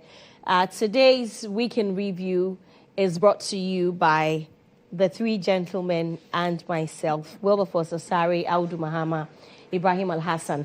And if you just joined us, well, you missed a lot because we've discussed two huge topics. That's the ongoing problems. Hopefully it's ended or it ends this week, today, at the Ridge Hospital. We've also talked about the upcoming Akwitia by-election and the assurances by the IGP. Now, though, this whole presidential travels has resurfaced again. Because remember that the vice president, after she fell ill, went to London, London for treatment, she came back in a private jet. This conversation started again. There's also been a lot of conversation because the president has a few times used his brother's private jets.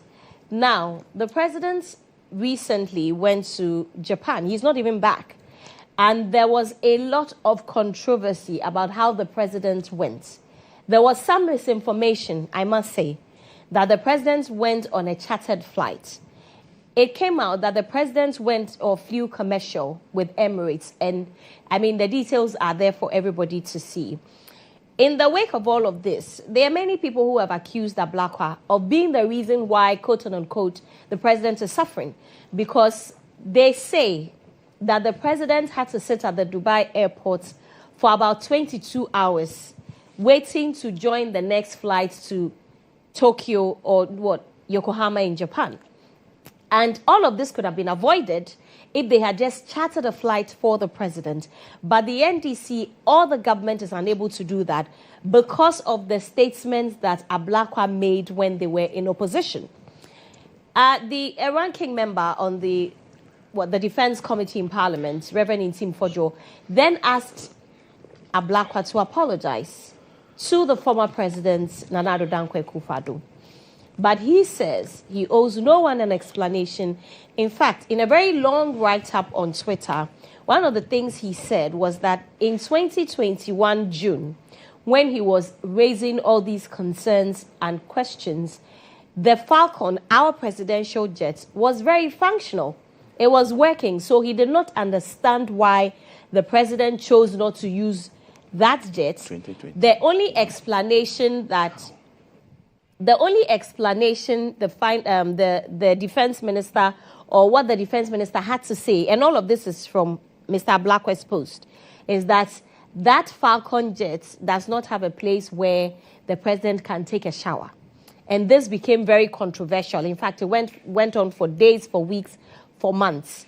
However, this time, before, in one of those accountability series that government has been organizing, when it got to the turn of the former defense minister, may so rest in peace, Mr. Omani Boama, Dr. Omani Boama, I must say, he said that the Falcon is very faulty, it is corroded, it's gone away for repairs. They are not even able to tell us specifically when it's coming back because the repairers keep pushing the date back. So as it stands, we do not have a jet. I asked the question yesterday whether both parties will support a call for a new jet. Well, the NPP say that Ablakwa has to apologize. The NDC say that, in the words of Dr. Omani Boama, once again, may so rest in peace, the fact that the Falcon is faulty does not also warrant spending so much money on luxurious jets to travel.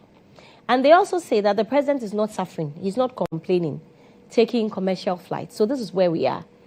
Do we need a new jet? Well, so I say no, as a matter of principle. We don't need a new jet? As a matter of principle, okay. I say no. I say no as a matter of principle because the Falcon that was purchased by former President John Akufo-Addo, give or take, has been in use for less than 20 years. Less than 20 years. We've not been given a technical report about the usability or otherwise of the Falcon. Right. If, for instance, because almost every plane in this country is run by the Ghana Air Force, even those three that we bought for the Ghana Police Service, they are still under the care of the Ghana Air Force. If the Ghana Air Force, just as when former President Kufuor was going to buy or purchase a presidential jet, the report was made public that the one that was being used by former President Rawlings was out of service. Now, this is in France. It's been serviced. If the president or the national security believes that the president can still make use of the Falcon, why not? And especially when we are under an IMF program. Especially, Serwaa, when you and I have had to sacrifice in many ways that we can imagine, given the economic challenges that we are all going through. I think this will not be the time for us to start a conversation about purchasing a new presidential jet. Trust me, Serwaa, if this government mistakenly tables that conversation, it will rage on for about 2 years. And I'm sure this government is aware that tabling a conversation about purchasing a new aircraft is politically suicidal. Because just a few months ago, President Kufuor was flying the Falcon after whatever Ablakwa did initially. For the past year, in fact, in 2024, there were never any report that President Kufuor flew on any chartered private jet. And he was using the Falcon. The defense minister in parliament mentioned it. The former defense minister, again, under this new administration, has mentioned it on the floor of parliament, dominating that the Falcon was serviceable. And I'm quoting him, that it could be used.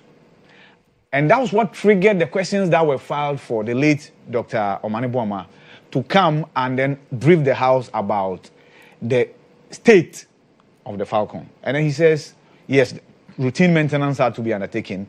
But when it was sent to France, we realized that corrosion had eaten some parts of the aircraft. And I'm sure you will understand why. You know where our hangar is? Our hangar is at the airport. You know where our sea is? The sea is just a soon throw away. And so if you realize all the buildings by the sea that have iron sheets, just look at how corroded they are. Right. So I think maybe you might have to rethink where the hangar is located and how we maintain this aircraft. But, so back to the controversy.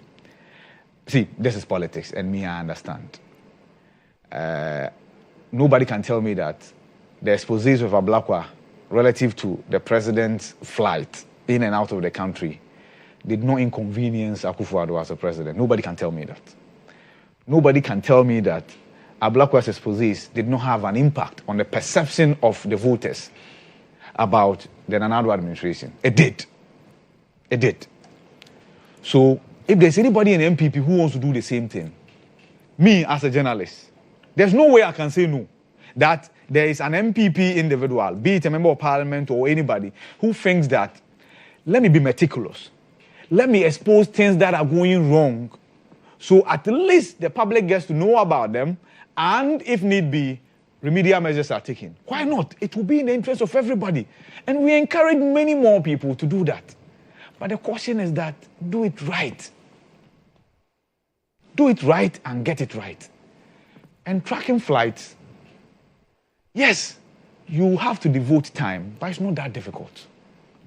See, if you decide to just track flights without knowing who is on board, that becomes a challenge. For the flight, then you can track. Oh, moving from here to there, you can. In fact, you can sit on the internet and you can track it. That's why I did not agree when we were told that, as a matter of national security, the cost of the president's travels were not going to be made public. I disagreed. Because elsewhere, when President Trump is traveling, from where he's taking off to where he's landing, it's public knowledge. Even that is not a national security threat. The Air Force One, when it goes into the air, every 1 hour is $100,000. Exactly. Every 1 hour. Exactly. And we know that. And we know that. So you cannot tell me that as a matter of national security, you cannot tell me how much our president's travels will be costing us. What if there was some bargaining? That Okay. No, so tell us that you were able to haggle, right? That's okay. I'm just asking. Maybe because, you know, I've come to learn that things aren't always the way they seem. Oh, no, I get that. So certainly there will be some negotiation. Obviously. And, you know, You see, how the travel of the American president will be treated will not be the same as how the travel of our president will be treated. Yes, we can get ours at a football. I get that. But the point I'm making is that make it public. If the public wants to know, make it public. It helps with transparency and it helps with good governance and accountability. So, with that said, Vincent, and I agree with you yesterday, and of course, by the way, Richard Ahiagba, in relation to the apology, meant Ablakwa, Kodjo to Ablakwa, and not Vincent Asifua. Right. You asked that Vincent has now deleted his social media post in that regard, right? Because he got it wrong. And people get it wrong. So it shouldn't be a big deal. But what is a big deal is admitting that you got it wrong. I think that has not happened. And like you mentioned yesterday, if the demand is that Ablakwa should apologize, and the apology is supposed to be preemptive, Serwaa, the apology is not because Mahama has flown chartered private jet. No. To many people asking for Ablakwa to apologize, they say that will free this government to be able to, if need be, charter a flight. Ablakwa thinks otherwise. And I'm yet to hear any NDC person say that the president is complaining. Now, the bit about the president being stranded in Dubai, when I saw it, I laughed. Because I was in Dubai once, I didn't even know that there was a delegation from Parliament going to Australia. So I was at a hotel and then I saw faces from Parliament that I knew. Only to go and inquire, they say, oh, they were on a transit. So in my hotel, can I say that the parliamentary delegation was stranded in the hotel that I was in? No. Transit, such arrangements are made. Wherever you want to go and be comfortable, you sit there, you are comfortable, you sleep there. If days are required, days. After that, you join the next flight to your final destination. So for people saying that the president was stranded in Dubai for 22 hours, Abba. Is it that we just pick words for the sake of it, or we're rather talking about inconvenience? If it's inconvenience, you say that, oh, our president shouldn't be inconvenienced in that regard. What if our president wants to be inconvenienced? Just as all of us are inconvenienced. Every day when you wake up, say what till you go back to bed, everything that happens to you is inconvenience in this country. Absolutely, even sitting here. Yes, everything that happens to you as a Ghanaian is inconveniencing. So if our president wants to be inconvenienced, what's the big deal? So basically, yes, after Vincent, I think he will come back again, but he should be more meticulous in getting it right. Right. Serwaa? Yes, I will do. IB has virtually taken all the time. That's great. Producer, extraordinary. Don't start. Sorry. Serwaa, why is the president not flying the Falcon? Why? Because the Falcon is gone for repair and maintenance. Since when? Oh, if anybody can tell. Exactly 4 months ago, because as at the time Dr. Manubu mentioned, he said 3 months ago. I can double check, please, just to be sure. You know, I haven't been around. Yes. No, I'm asking this. These are rhetorical questions I'm asking. No. Serwaa. Yes. Just a past 7 months. As we said, President Akufo-Addo used a Falcon, right? Mm-hmm. Before the election. Yeah. Just a few days to the election, the president himself said the Falcon was fit for purpose. The deputy defense minister, Broja Jemfi, was all over on radio and TV, said it was fit for purpose. Ablakwa himself, Honorable Okudzeto Ablakwa himself, said it was fit for purpose, and that president should continue to fly it. All of a sudden, the flight that they said President Akufo-Addo should take, when he saw that it was not airworthy, has become problematic for this president and this government. Just after the election, how many months now? It's so corroded that it took the last 7 months for it to be corroded to the extent that we cannot fly it. The airwaves, the sea defense, how do you call it? Our sea, where it's parked, it's corroded the flight so much that now our current president cannot fly. Under Akufo-Addo, there could not have been corrosion. There could not have been any fault with the flight, the Falcon. There could not have been any problem, and therefore, at any material moment, President Akufo-Addo must automatically use a flight. When presidents was charting flight, Honorable Ablakwa will go into the internet, look at the specific flight, and look at the number, at the amount that the president was using.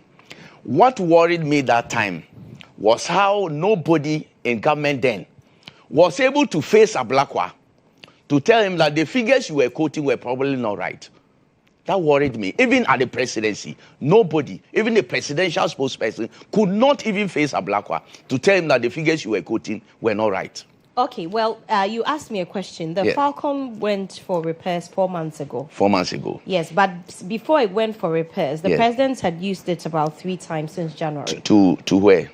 Different places. I don't have that information. That's fine. Yeah. So he's not using it because it is faulty. Is that not it? Yes. But Akufo-Addo, when he was not using it, it was not faulty, right? It was perfect. And Akufo-Addo wasn't using it. Is that what Ablakwa was telling Ghanaians? Under Akufo-Addo, the plane could not have been faulty. But under President John Mahama, it can be faulty. Now, what I'm saying is that when he was quoting all the figures and mentioning you go into the internet, and I kept on saying that, why was government not responding to this guy? Because when you go into internet and look at the price, that price may not be the price that government paid for, because there are negotiations. And these are things that, especially when you are using it in a manner that the person who is giving it to you knows that, look, this one is a win-win situation. So the price you see on the internet may not be the one that the government was paying. Unfortunately, government was not responding well to Ablakwa. He kept on. And you see, President traveled. Now he has to, because of that, President cannot charter. They are so guilty that they cannot charter a flight. Our president takes a flight. And by the way, we'll come there. He takes a flight. He's going to Japan. He left here on Sunday, right? He gets to Dubai. And the arrangement is that he should wait for 22 hours, the president of this country. What does it tell us about as a country? No matter how luxurious that hotel he went and slept this is the president of Ghana, the symbol of the state. He holds everything. That's why even our constitution, everything is vested, almost everything is vested in the president. And this is a person who is traveling.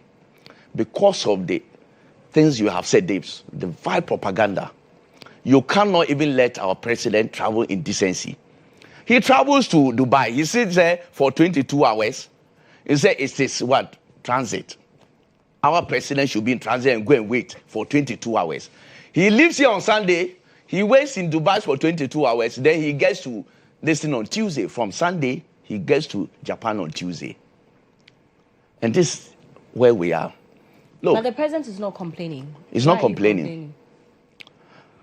If he doesn't complain, he will continue to face more challenges than this. Has he told you? No, I don't. But we are talking about, why are we talking?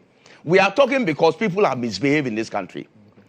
And see, there are places that even with this, he says he's not chattering. He's not chattering. He's traveling with his brother, say, private jet.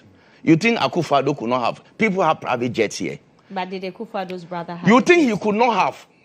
His brother didn't have, but he has people who are private jets. He knows people. He knows people who are private jets. He didn't travel because that itself tells you about how the state is. Imagine this guy, the most powerful president, is traveling with somebody's jet. You think what the Americans would say about it? He was gifted a plane. By Qatar. You see what is going on here. Yeah. What I'm saying here, I think there's no time. I'm coming to Honorable Ablakwa. This is somebody, when they appointed, I said this is a social media freak. That should not have been appointed to be our foreign affairs minister. He's a what? Social media freak. Everything about the Ministry of Information gets to social media before we get it. Ministry of Foreign Affairs, sorry.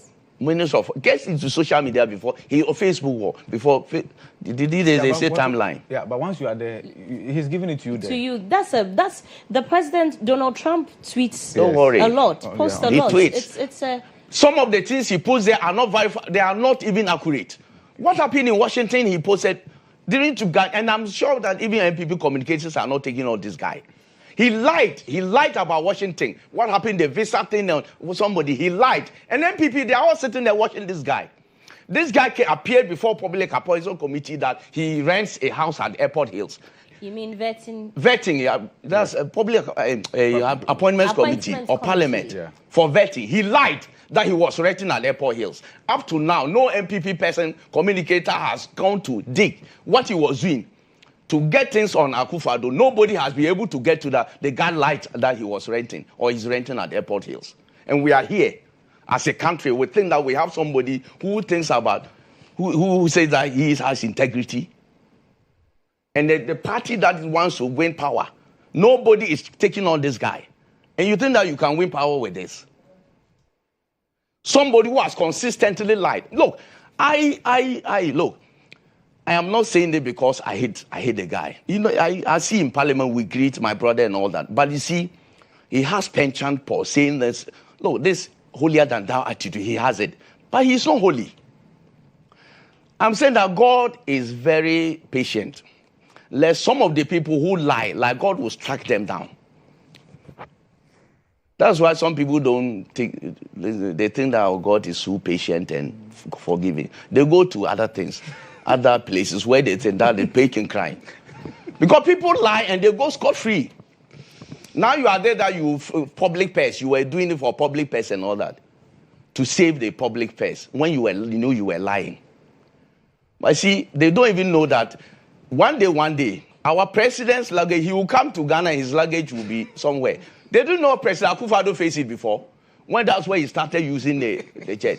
Our president traveled. President Akufo-Addo traveled. He came to Ghana. His luggage was nowhere. So because of luggage, they should charge. It is not about luggage. But that's what you are saying. No. I'm saying that no. I'm only saying how serious it is for you, your president, the symbol of your state, to travel and come back and say that where's president's luggage? Does he speak well of this country? Don't you feel ashamed? Ashamed that your president travels, he comes, and his luggage is nowhere to be found. President Mahama may face it one day. Probably because it was President Akufo-Addo. We didn't see the sense in it. This is just one travel to Japan. He was, my brother said we should not say he was stranded. Transit. He was on transit for 22 hours. President of this country. How much should we pay to protect our president? There's no cost that we should pay. That should be too much. There's no money that we should pay. That should be too much to protect our president. Do you know if we lose our president, how much it costs this country to lose? When Professor Mills died, how much it cost this country? Do you know? Can you quantify it? The security of the state, you are tracking. You sit on the internet. He has moved from here to here. And it was all public or social media. Our president is moving and you are tracking his movement. And you think that it is good for this country. But what pains me is about the inaction of people in MPP on Ablakwa. And he has continued, even as foreign minister, he still speaks as an opposition person. And nobody is taking him on. Look, and any government, he said that nobody, why? Vice President, is he not somebody who is high in the current government? Didn't they charter flight to bring him back when he went on medical leave? I would never complain because that is our Vice President. And we must protect the integrity of that office. We chatted and she came. How many MPP people complained? Some people might have referred to Ablakwa, he should resign. The man arrogantly tells her that he will never resign, even though he said that if anybody should charter plane under. He said it for the president. He said it for the president. The vice president is not important. No, I'm saying that we are quoting him, so he was specific. About the president. Exactly. So as for if it is vice president, there's no problem. We don't pay money for chartering for vice president. The essence of it is about chartering a plane.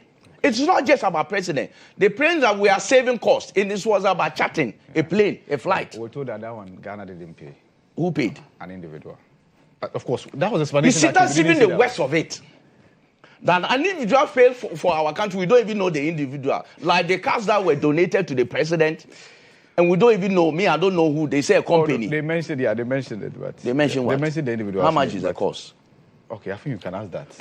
We have too many Father Christmases in this administration. But there are people who are very generous. They are philanthropists. The president's brother is a philanthropist. Yeah. I see. One day there will be a topic for discussion under this philanthropism. This philanthropism, your soul philanthropism. Somebody donated a Ford expedition to our president. Do you know how much he was giving a contract to wall our embassy in Burkina Faso? Do you know how much it cost us? That could buy maybe 10 of the Ford expeditions. So when you say donation, you should be careful who is being donated to, who is receiving the donation. You sit down and say it was a donation. Who is receiving it? The giver and the receiver. The giver and the receiver. Okay. You should be careful. All right. You sit down and say that it's a donation. Have you been told who chartered the flight for the vice president? And at what cost? Well, there's a message here for you. Let them bring it. The message is that. Read it. Oh, you know me. Oh. The person said, this is why he lost the bring back. Exactly.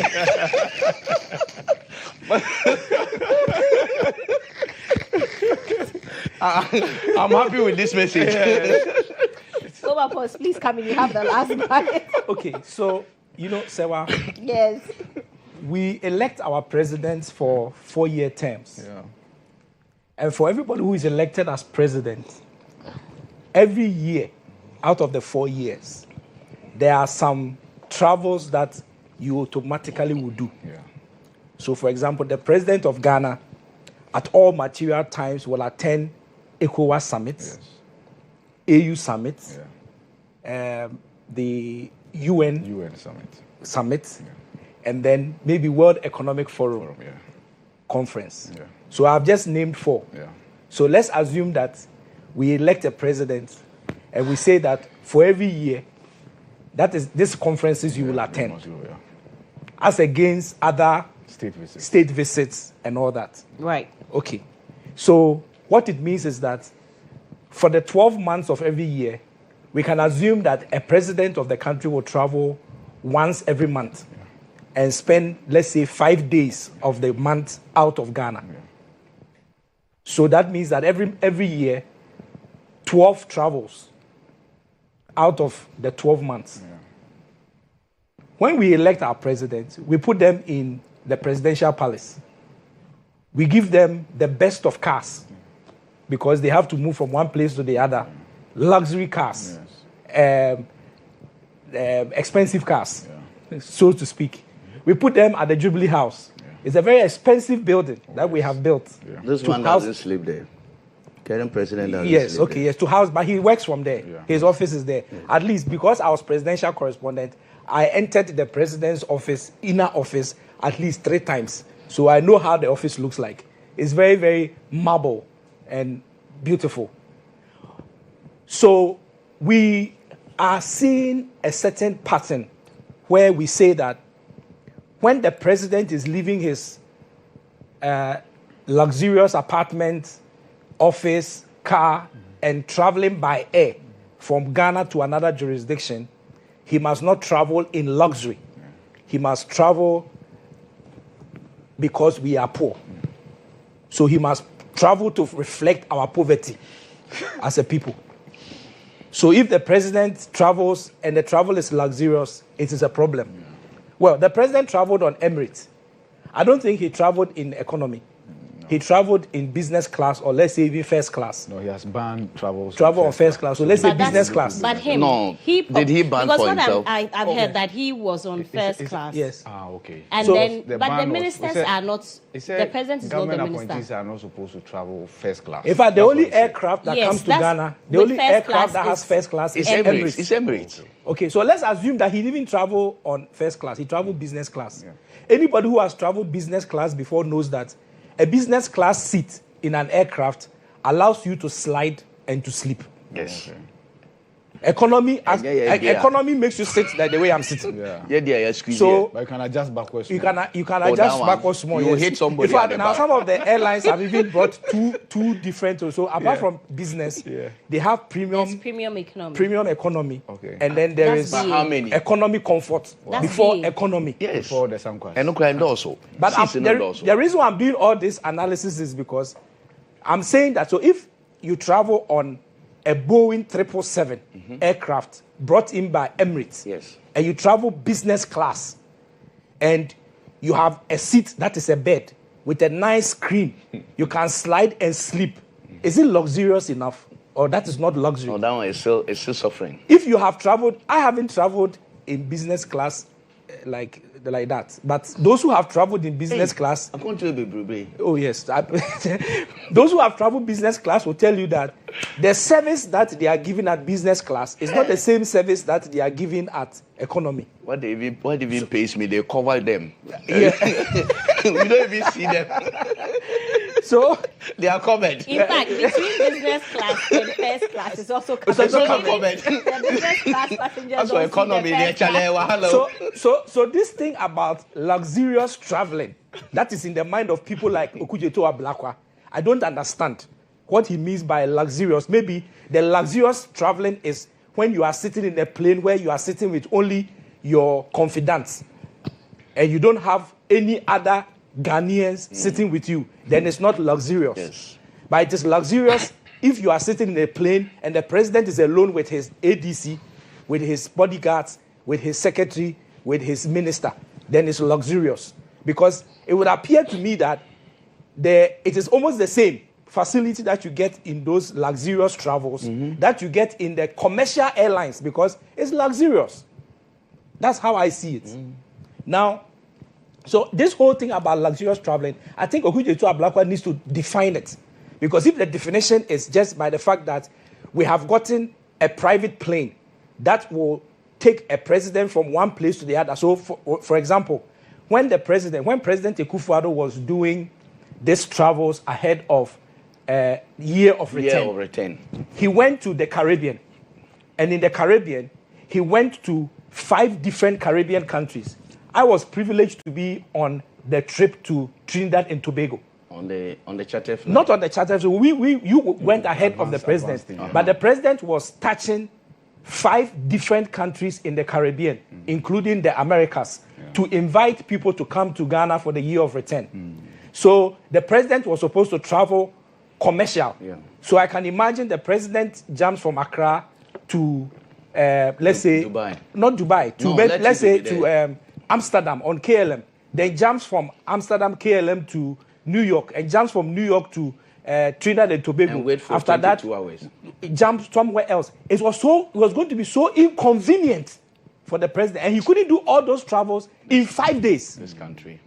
So there was a need for an arrangement so that he can hop through all these places within that 5 days, touch one day here, touch another day there, touch another, and then finish all that within 5 days and come back to Ghana and continue his work. So if you think that kind of arrangement is luxurious, then I think it's a wrong mindset that you have. We need to check your mindset, because you are thinking that when you are talking about efficiency is not efficient, but it is rather luxurious. Okay, I know we don't have time. Yeah. But I just looked at jetcraft.com. And jetcraft.com has the history of the Falcon 900 aircraft that we have. It was first manufactured in 1987. And then the 900 EXZ series came in 1996. So 1987, 1996. So let's work with 1996, because our aircraft is 900 EXE. It means it came in 1996. That was when it was manufactured. Then the manufacturer closed the manufacture of this aircraft in 2010.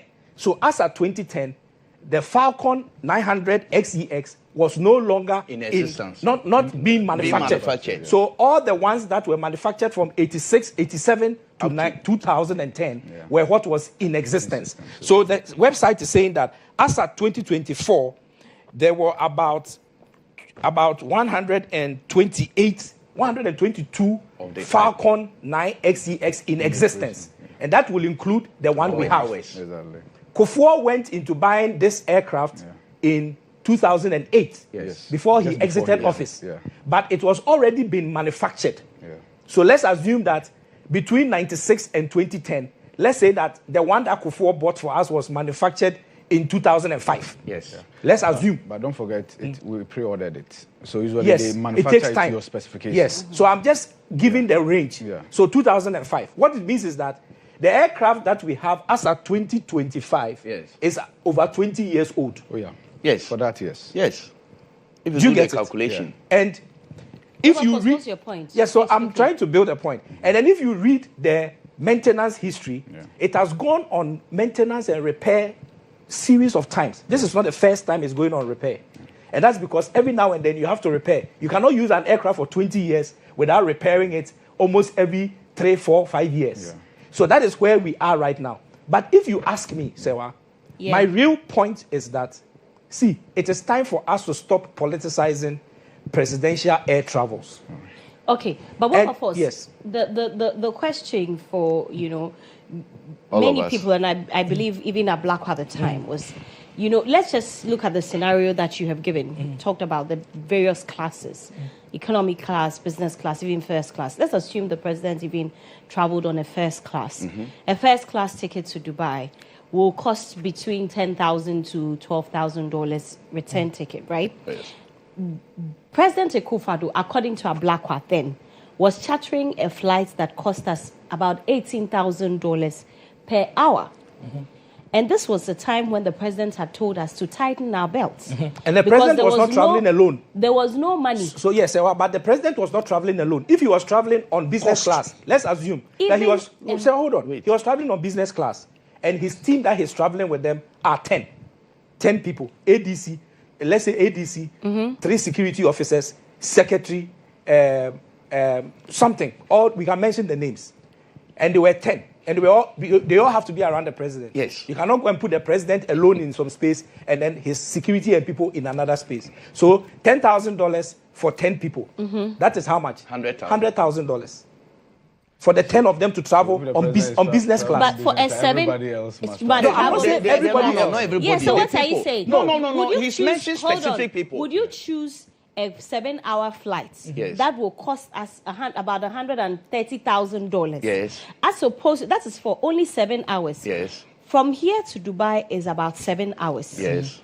The entire trip here to Dubai, even for a business class ticket, is about $5,000 maximum. You cannot tell me that for an entire return trip, which will cost, say, $5,000 per person, is not a good deal as opposed to flying for 7 hours. That is when you have other places to go.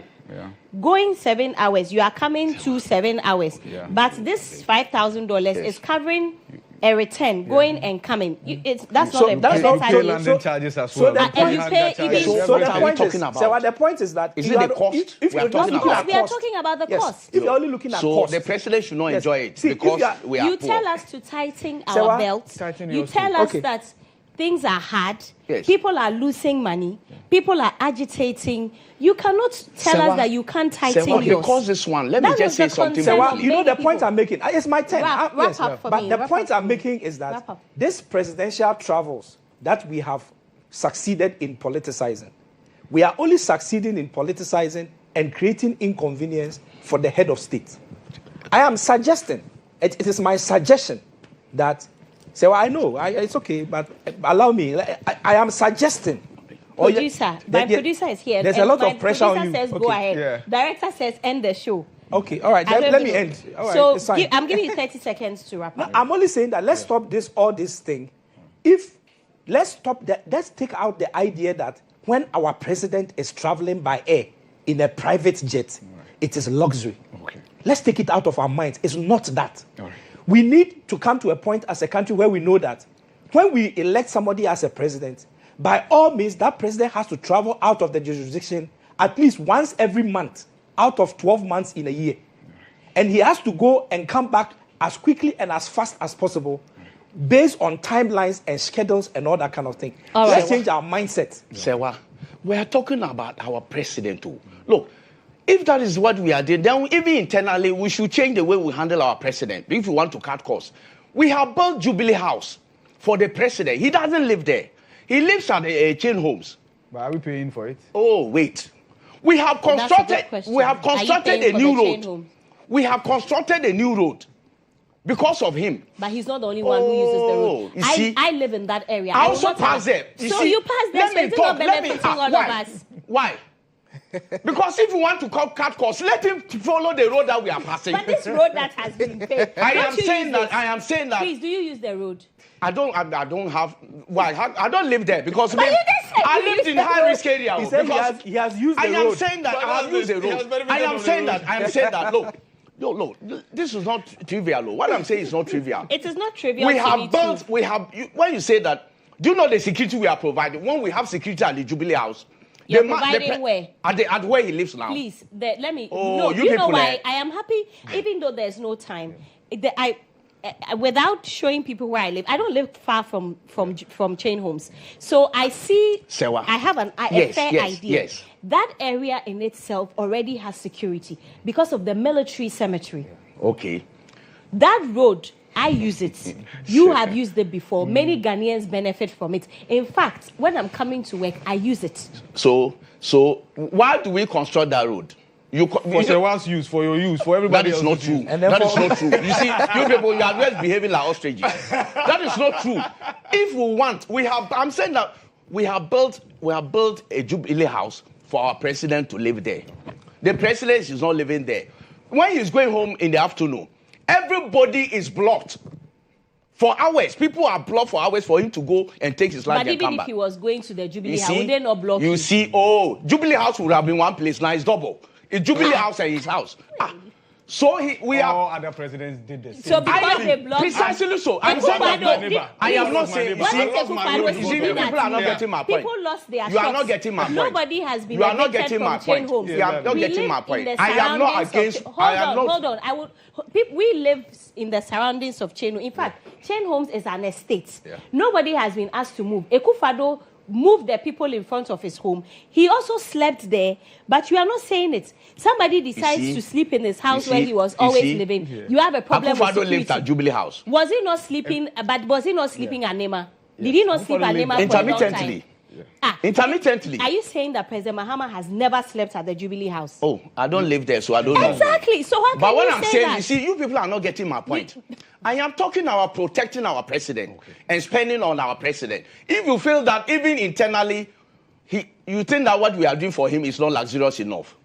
It's not, because when we were protecting Ekufado, was it like that? Is why I was supporting that, and now I'm continuing to support that. We should invest on our president, current president, so that he will have the peace of mind to. But the president is not complaining. He's not complaining. Do you see his face when he was addressing?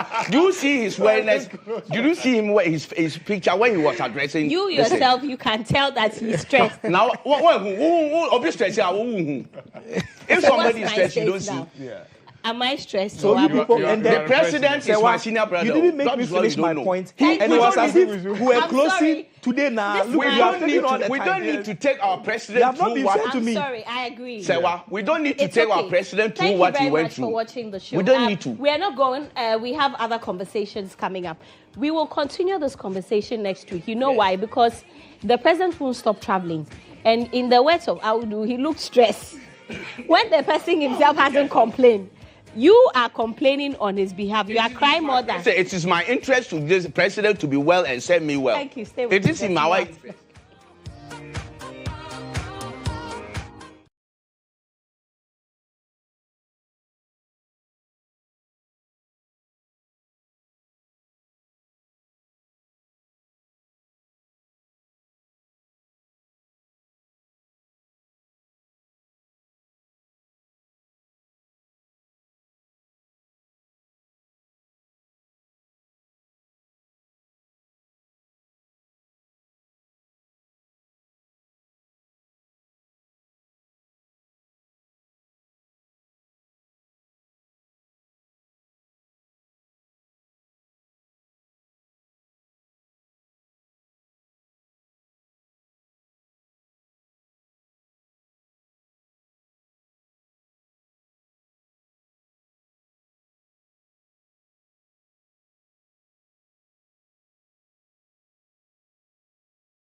Friday, and thankfully we've got the politics out of the way. It's time for us to ease into the weekend and talk about really exciting things that you and I, like I always say, need to be a part of. And I'm talking to you now about a concert that you cannot afford to miss. If you love Jesus, you can't afford to miss this particular concert. And I have three wonderful people joining me in studio to have that conversation and get to understand exactly when it's happening, where it's happening, and where you and I can get to be a part of it. I have in studio this morning, like I said, three wonderful guests. I have Ishmael Dodu, who is production lead. Ishmael is here with Gisla Takia Boy, who is a member of the organizing committee, and then Josephine Clue, also a member of the organizing committee. Do tell me this particular concert. Ladies and gentlemen, welcome. Thank you. I hope you're doing very well. Yes. I like how Gisla has just sugared it like that. So talk to me. I see in his presence in your shirt. I'm betting that's the name of the concert we're talking about. Yes. Talk to me about it. In His Presence is a musical concert organized by the MCCM choir of Mount Calvary Cross Ministry at Chimota. It's all about praising God and giving thanks to God for all that He has done for us. So we are coming in His presence to thank Him for His presence. Yes, please. Okay, absolutely. So, I'm sure from January till now we've had quite a number of musical concerts ongoing in the country and all of that. So talk to me, Ishmael, what makes this particular concert different? This particular concert, it is the presence of God that makes the difference. I believe that anywhere there is the presence of God is present. Trust me, you never come and live the same. You always come and inherit the power of His resurrection. So that's what makes it different. Yes. Right. Just when this is the first time you're having this? No. This is the third edition. The third. Right. Which means we've had the first and the second already. Yes. And what makes this third one different from the first and second? So, like Ishmael rightly said, it's the presence of God that makes it different. But apart from that, usually people organize musical concerts and there are charges attached. But this one, because we want everybody to come in to experience what the presence of God really feels like, it is free. Oh, just when stop it. Yes, oh yes, it is free. It's free. Absolutely free. Absolutely. Just walk in. No, you know why I'm surprised? No. Because yes, I'm also the president of my church choir. I know what goes into organizing these things. Yes, so that is the difference I'm talking about. This one is free. We just want you to come in, praise God. Hey, you must have money. You know what? But we'll come back and continue the conversations. But, last year it happened, the year before it happened. Let's have a feel of in His presence. And then when we come back, you also know what to expect this year.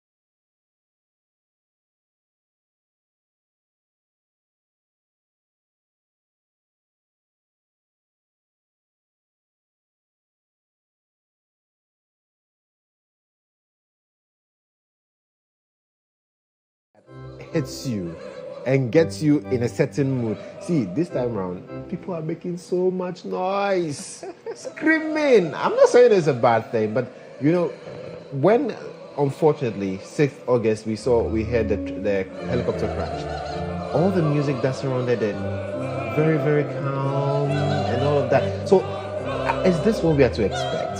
Choral music throughout? No. Okay.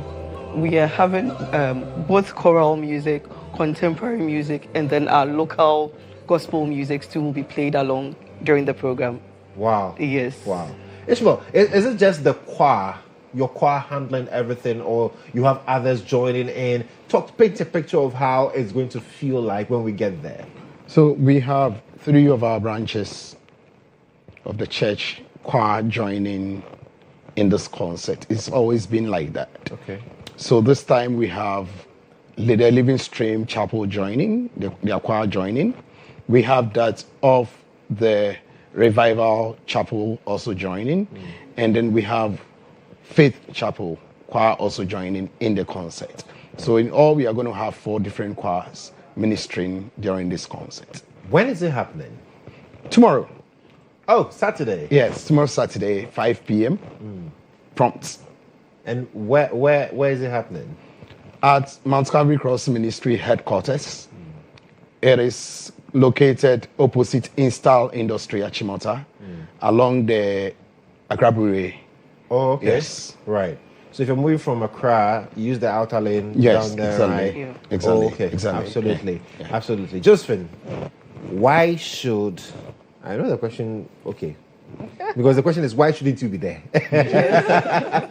But why should our viewers clear time for tomorrow and be a part of this? Yes, we want all our viewers to, in fact, lock this time tomorrow. That's 5 p.m. tomorrow. Because for this particular concert, look, it doesn't matter what kind of problem you have. You know, when the praises of God goes up, his favor descends. So put aside everything, come in, praise him with all your heart, with all your soul, your spirit, everything. And I tell you, every issue that you have that has bothered you for over years, come to in his presence tomorrow and you see a difference in your life. This is why I want everybody to lock tomorrow and don't allow anybody to push you elsewhere. Come to Mount Calvary Cross Ministry headquarters at Achimota tomorrow at 5 p.m. Be there on time. Because if you don't, by the time you come, somebody has taken your seat. So be there on time. let me your camera also. Let people know why they should be there tomorrow. People should be there tomorrow because, like my colleague said, they are going to have a different encounter with God. There's going to be healing, there will be deliverance, there will be breakthroughs. God has promised us this time that He's going to move in our midst. So we are entreating everyone to try and come, block that time on your calendar and come and have an encounter with God with just a little faith. With just a little Yes, faith. please. The currency for entrance is faith. Faith, yes. Yes. Ishmael, so final words as we talk to people about in his presence tomorrow. So tomorrow, all are expected. I mean, come with an expectant heart. Come with an open mind. Come, and I believe, like we've all said, you will never leave the same. Trust me. I mean, you will come in and forever you give test. I had my liberty. In his presence, there is liberty, there is fullness of joy, there's all that you crave for. So it's happening tomorrow at 5 p.m. At MCCM. Yes. Yes, headquarters, Achimota here in Accra, in his presence. I'll see you there. And you gave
In his presence happening tomorrow at 5 p.m. at MCCM in Achimota. You need to be a part of it. But now let's talk about entrepreneurship. And it's one of the things that I love to talk about, especially when I see young people taking innovation, young people taking, initiatives to ensure that they put their money where their mouth is.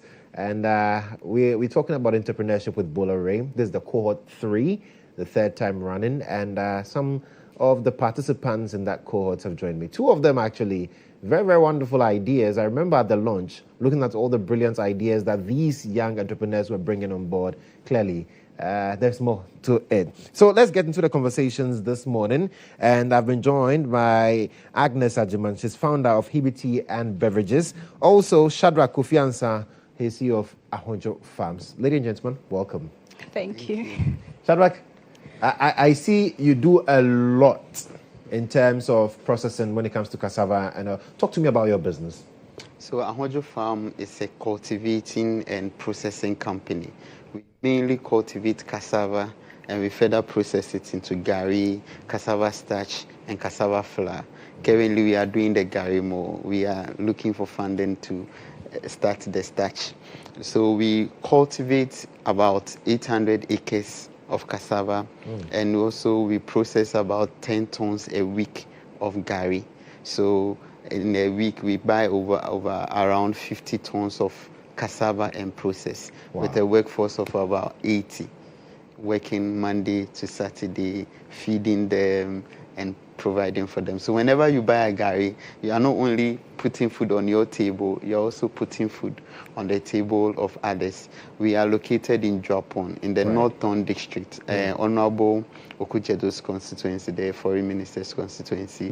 And also we buy from the outgrowers within the community and also within the region. And anybody, you said? You're a big man.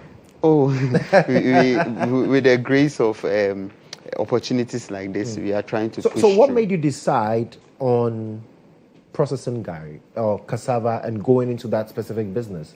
So I started with cattle rearing and feeding them. We were using cassava hacks. So it got to a time it became scarce. So I decided to farm the cassava and use it to feed them. Then when we farm, we realized that there were no more processors. So when it's harvesting time, you have the post-harvest losses and you're not getting good value for the money. So I said, why not process it? So I put together a few girls from Mafi. That's the headquarters of gari when it comes to gari in Ghana. And so I put them together, did a shed, and then currently now we have one of the biggest cassava processing centers in GHOne, where you can have about 23 fryers frying at a go. And we are well positioned for the 24-hour economy. We are praying that when the opportunity presents itself, we get a chance. I like that. Agnes, what's your story with Hibi Tea? Thank you. So Hibi Tea is a wellness and beverage brand that transforms Sobolo, like the Sobolo you know and love, into powdered form packaged in convenient tea bags. So all you need to do is just dip 1 tea bag in hot water, just like I have over there. And it becomes this. Yes, please. So I don't have to boil we are just taking that away. The cloves, and then it is entering my nose and all of that. We have all the natural ingredients in a tea bag. So just dip it in hot water. All you need to do is just add sugar if you want, because there's no sugar. They've given you the opportunity to control the sugar intake or the sugar level by yourself.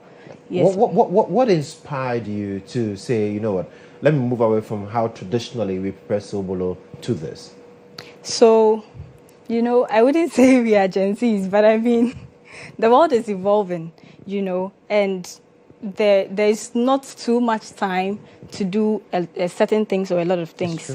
So I just thought of it because I remember I used to go to the kitchen with my mom to prepare Sobolo, and by the time we are done, she would just leave me in the kitchen to clean all the mess. So I was like, why? So I just thought of it, and I was like, there is something we can do about it. We can change something. We can make Sobolo, but in a more easier and convenient way. That is how come we came about Hibi Tea. So why did you decide to be a part of E with BR, Entrepreneurship with Bola Ray? Interestingly, I had not heard of it before I went for E for Impact.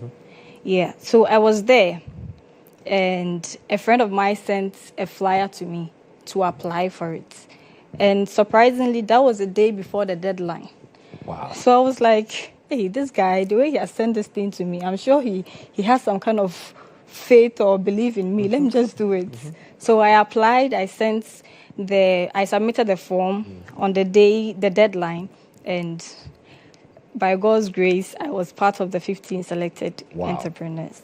You must cherish that friend. Yeah, definitely. Right, but Shatta, how about you? How's the journey been with entrepreneurship with Bolare? Because I know there's a lot of mentorship being provided for you guys as well. It's been amazing, and I'm so grateful, and I thank God for the opportunity.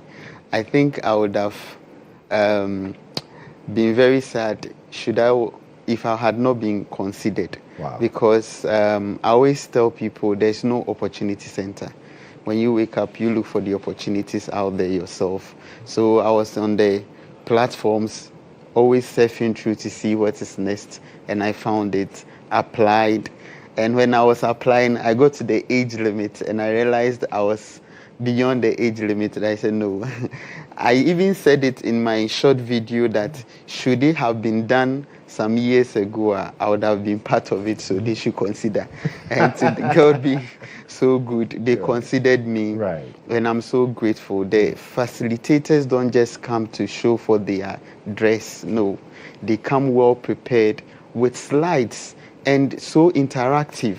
In fact, at the end of each section, you get to learn something, not learn as in abstract. They give you practical experience because they themselves are entrepreneurs and they are the leaders, or they are doing so well. So you get to know what to do at each stage. Resilience, persistence, truthfulness, trustworthy. They are teaching us all these things because that is what entrepreneurship is about. People believing in your brand, people believing in what you are doing, and they supporting you. So you have to be truthful, you have to be consistent, and how to raise funds. Currently, by the grace of God, we have application before Exim Bank, Mr. Bright and Co. We thank you for how far you brought us. Through the region, we are with the head office, so we pray that the CEO will be candid on us and support us, employ more, because per that application we can employ up to 300 people. In fact, the executive chair of Equity Insurance was with us yesterday, and look at this big man. Through this institution, I had the opportunity to sit with him, and very soon you see Gary on all his pharmaceutical shops. Absolutely. So the leverage and the networking this program has brought to us, money can't buy. Look at us here today.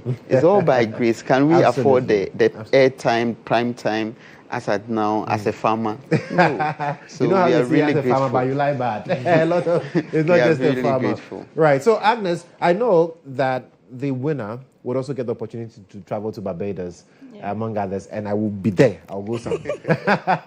But I mean, your experience with the program so far, and what you hope to achieve from it.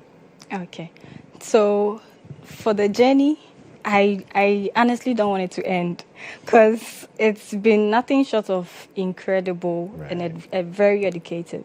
Because I started HBT not long ago, and looking at the people I have been able to engage myself with, looking back, I feel like, this is what we call grace. Right. Because what else should I say? Or what else should God do for me to know that there is something happening, So through this, I have also learned about implementing sustainability in my business. So that is what I am currently looking at. Okay. Because from what I have learned, it's going to go a very long way. So after this, I'm going to implement sustainability and all the other things. I remember I said something in one of the first videos I did on the lunch, that I'm here to take in all the practical skills. So I'm not losing up. Absolutely. And I am also hoping that after everything, HBT is going to be recognized as one of the biggest tea brands that focuses or values health and sustainability. Also build a community of people, loyal customers who value health and sustainability. Absolutely. And I'm excited to have you on the show, have this conversation. I'm looking forward to how the journey continues. And then at the end, I will be there. And then the winner, I beg you, if it's any of you, please share your money with me.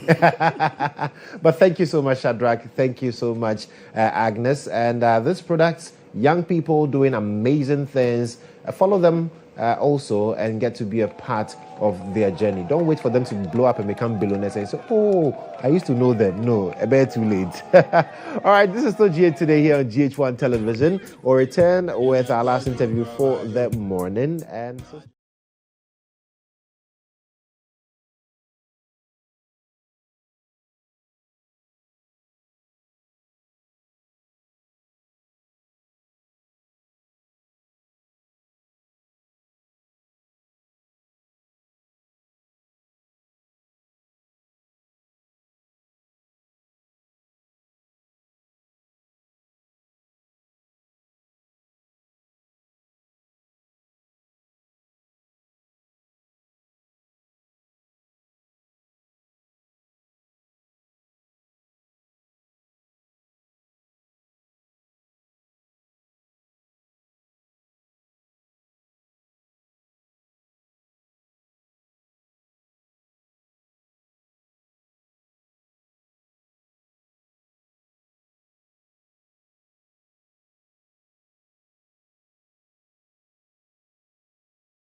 a pageant that is extremely unique. I mean, there are so many amazing things about this pageant that I did not know. I'm sure that you also did not know, but we'll get to know very soon. Talking about Miss Grand Ghana. And I have the queens here in their full royal regalia. Good morning. Good morning. So Thank you so much. I hope you're doing well. Yes, we're doing great. I like I said earlier, I don't like the fact that you came here without a crown for me. I need to earn it. We'll have it for you next time. Okay, Yes, okay, yeah. I'll take that. So I have Faith Maria, who is the current queen of 2025, and Rebecca Atiogbe, Miss Grand Ghana 2026. Wow. And I'm sure people want, okay, we are in 2025. Why do you have Miss Grand Ghana 2026? Talk to me. Let me come to you. Why 2026? 2026 because Ghana gives chance, Miss Grand Ghana gives chance to all lady, because next year there is many girls who can come again, but we decided to do it in 2027 so that we can have a time to prepare a big show, because Miss Grand Ghana is not coming to play. Right. So we need more time to a big time to offer a Ghana a history and a big show. Okay. Yeah. Interesting. Faith, you're the current queen. Yes. Talk to me. How has it been for you as Miss Grand Ghana? It has been amazing. So far, it's only been less than a week. I was crowned last Saturday, and I have just been hitting the ground running. I'm going to Thailand in September to represent Ghana at Miss Grand International. So it's a lot of pressure, but I'm very, very excited. I have an amazing team behind me and so many supporters from around the world. So I feel very blessed, very honored, and ready to take on the responsibility. I like that, and I like Thank the you. energy. But how different is the Miss Grand Ghana pageant from the others that we see? Yes, the one thing that I really appreciate about Miss Grand Ghana specifically is that it encourages sisterhood. This pageant was 2 weeks long, and there was 13 contestants, all from around Ghana and different places around the world, because Miss Grand Ghana, one of the most important things that we prioritize is also empowering Ghanaians from across the diaspora. I'm from the United States of America, and so it's been not only just an amazing experience, but also life-changing, because I get to represent my homeland internationally, and that was the most rewarding thing I think about the pageant, was meeting all of the different women from across Ghana and across the world, and now being able to represent Ghana internationally. Absolutely. Rebecca, you have a surname that resonates with the Volta region of Ghana. Yes, I'm from Volta region.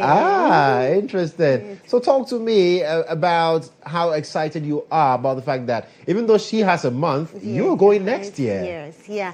I'm so happily, gratefully, because I have 1 year, but I support her because 1 month is not bigger than me, but I believe in her. She's a great fighter. I know that she can do it. But me, I'm so happy because I have 1 month. And you know, this crown is the whole Ghana. It's not only for that region, but it's the whole Ghana I went in my heart. So I have 1 year. 1 year is not too much, you know. 1 year is not too much. So I'm so happy because I have 1 year to prepare myself. And when I went to Thailand, I want to give my best because I need to bring the crown home. I know that my sister will bring the crown, but I want to be the second one. I want to society to bring the crown home. So I'm so grateful and so excited, and I can't wait to be in Thailand. In Thailand, yes, I for can't wait. Miss Grand International to represent Ghana with pride, because that's what Miss Ghana teaching me. You need to believe in yourself. You are a fighter. You are a woman. They empowering women to believe and to speak with purpose. That is why I'm gonna do in Thailand and bring the crown home. Interesting. Faith, so how was it when you were crowned? It was so emotional. It was very, very emotional. Not only because I was crowned, but also because I was holding hands with this amazing woman. And you could hear, you could just see us talking to each other back and forth. And I was just saying, we're both going to Miss Grand. We're going to Miss Grand International. So even though I was crowned Miss Grand Ghana this year, it was also just such a emotional experience, because a lot of times when you're up there and you're holding hands, it's a little bit bittersweet, because while you win, the other person doesn't have that opportunity, or they have to come back and try again. But we felt extra pride, extra joy because we got to experience that moment together. So it was just a very full circle moment. And it's something that I know I'm going to remember for the rest of my life. And I was very overwhelmed because the crowd was really cheering me on. You know, I had a lot of supporters who I knew personally, but there was also so many people there who I did not have the pleasure to meet personally, who I got to meet after the fact. And I was just so overwhelmed with emotion, pride, and joy. Quite interesting. But now there are a lot of misconceptions, I should say, about beauty pageants. People say, well, it's just girls showing outside beauty and all of that. As a queen yourself, what do you make of those misconceptions? For me, Miss is not just a beauty. It's a purpose. I can say that I'm a truck driver. So people say that women who are this area, not sexy, not beauty. But me, I can be sexy in the morning. Wait, you're a truck driver? Yes, especially Kern. I'm in Kern, okay. yes. So in the morning, you can see me with my pants, my big shoes, and I cover with oil. You say, what is this girl? Yeah. But in the night, you can see me with my makeup, my gown, my heels. Like, now, you're just glowing. if you see me, you know that I'm a crane driver. No, please. Yes. Sorry. I'll But not you even see take a you for queen. that. But you see a queen. That is why it's Miss Grand Ghana. We give opportunity to all ladies. You can be painter, carpenter, but if you have that thing on you, Miss Grand Ghana will select you. We don't base it on beauty face or sexy body. No, we need a woman with purpose. Women who can fight for a specific cause.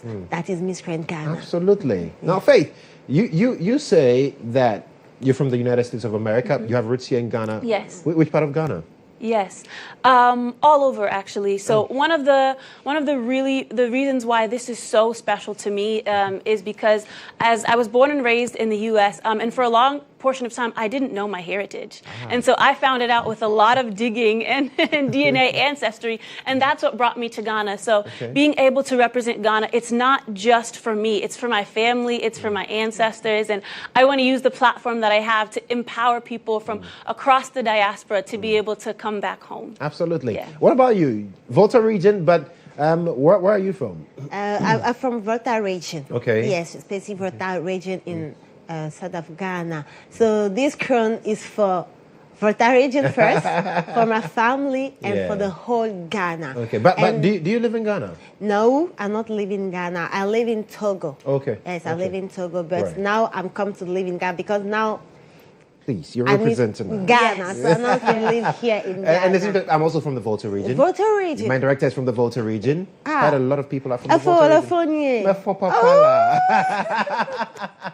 All right, ladies, thank you so much, and I wish you the best. In Thailand, you will bring in the crown home, and I'll be there to support you when we bring the crown to Ghana and celebrate. And next year, we'll bring another crown to Ghana. Yes, but thank you, ladies, so much. Thank you so much. Miss Grand Ghana, going to make us proud in Thailand. That's Miss Grand International. And that's how we draw the curtains on the show this morning. I'm Joshua Kodjo Mensah Elia here with Serwaa Amihere. Do have a lovely weekend. And remember, if you drink, don't drive. If you drive, don't drink. Let's stay safe from Mother Ghana. We'll be right back.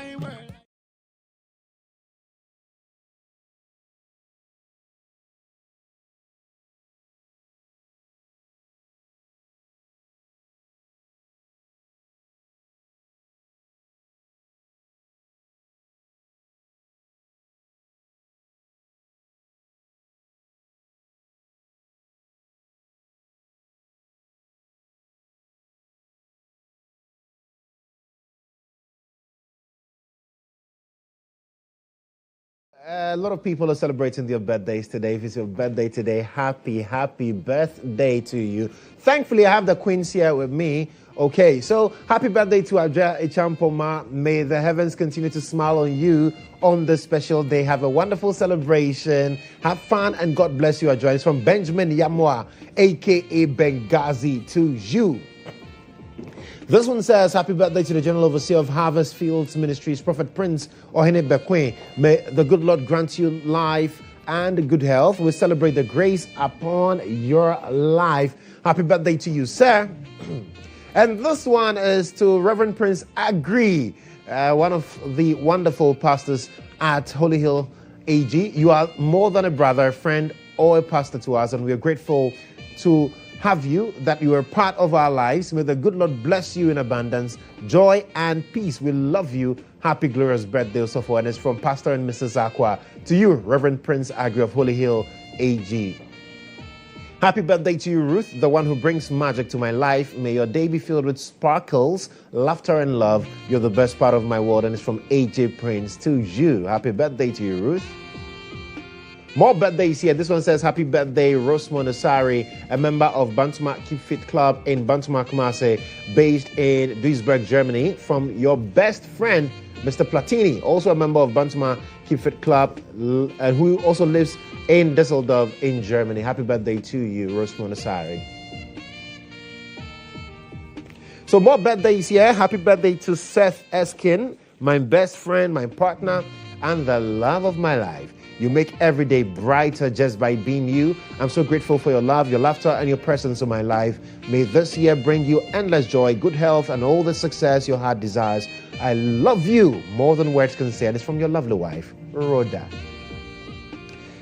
Happy birthday to our sweetest baby girl, Patience. We hope this special day brings you all the joy you deserve. May the good Lord continue to shower you with blessings, and may this new year of your life lead you to even greater heights. You are truly cherished. Enjoy your day, sweetheart. And it's from your brothers, Bruno Gabi, and the other one to you. Happy birthday to you. Well, that's our show this morning. Thank you for being a big part of the conversation. Remember to keep following us, keep watching us. We'll be back same time next week. Have a wonderful weekend.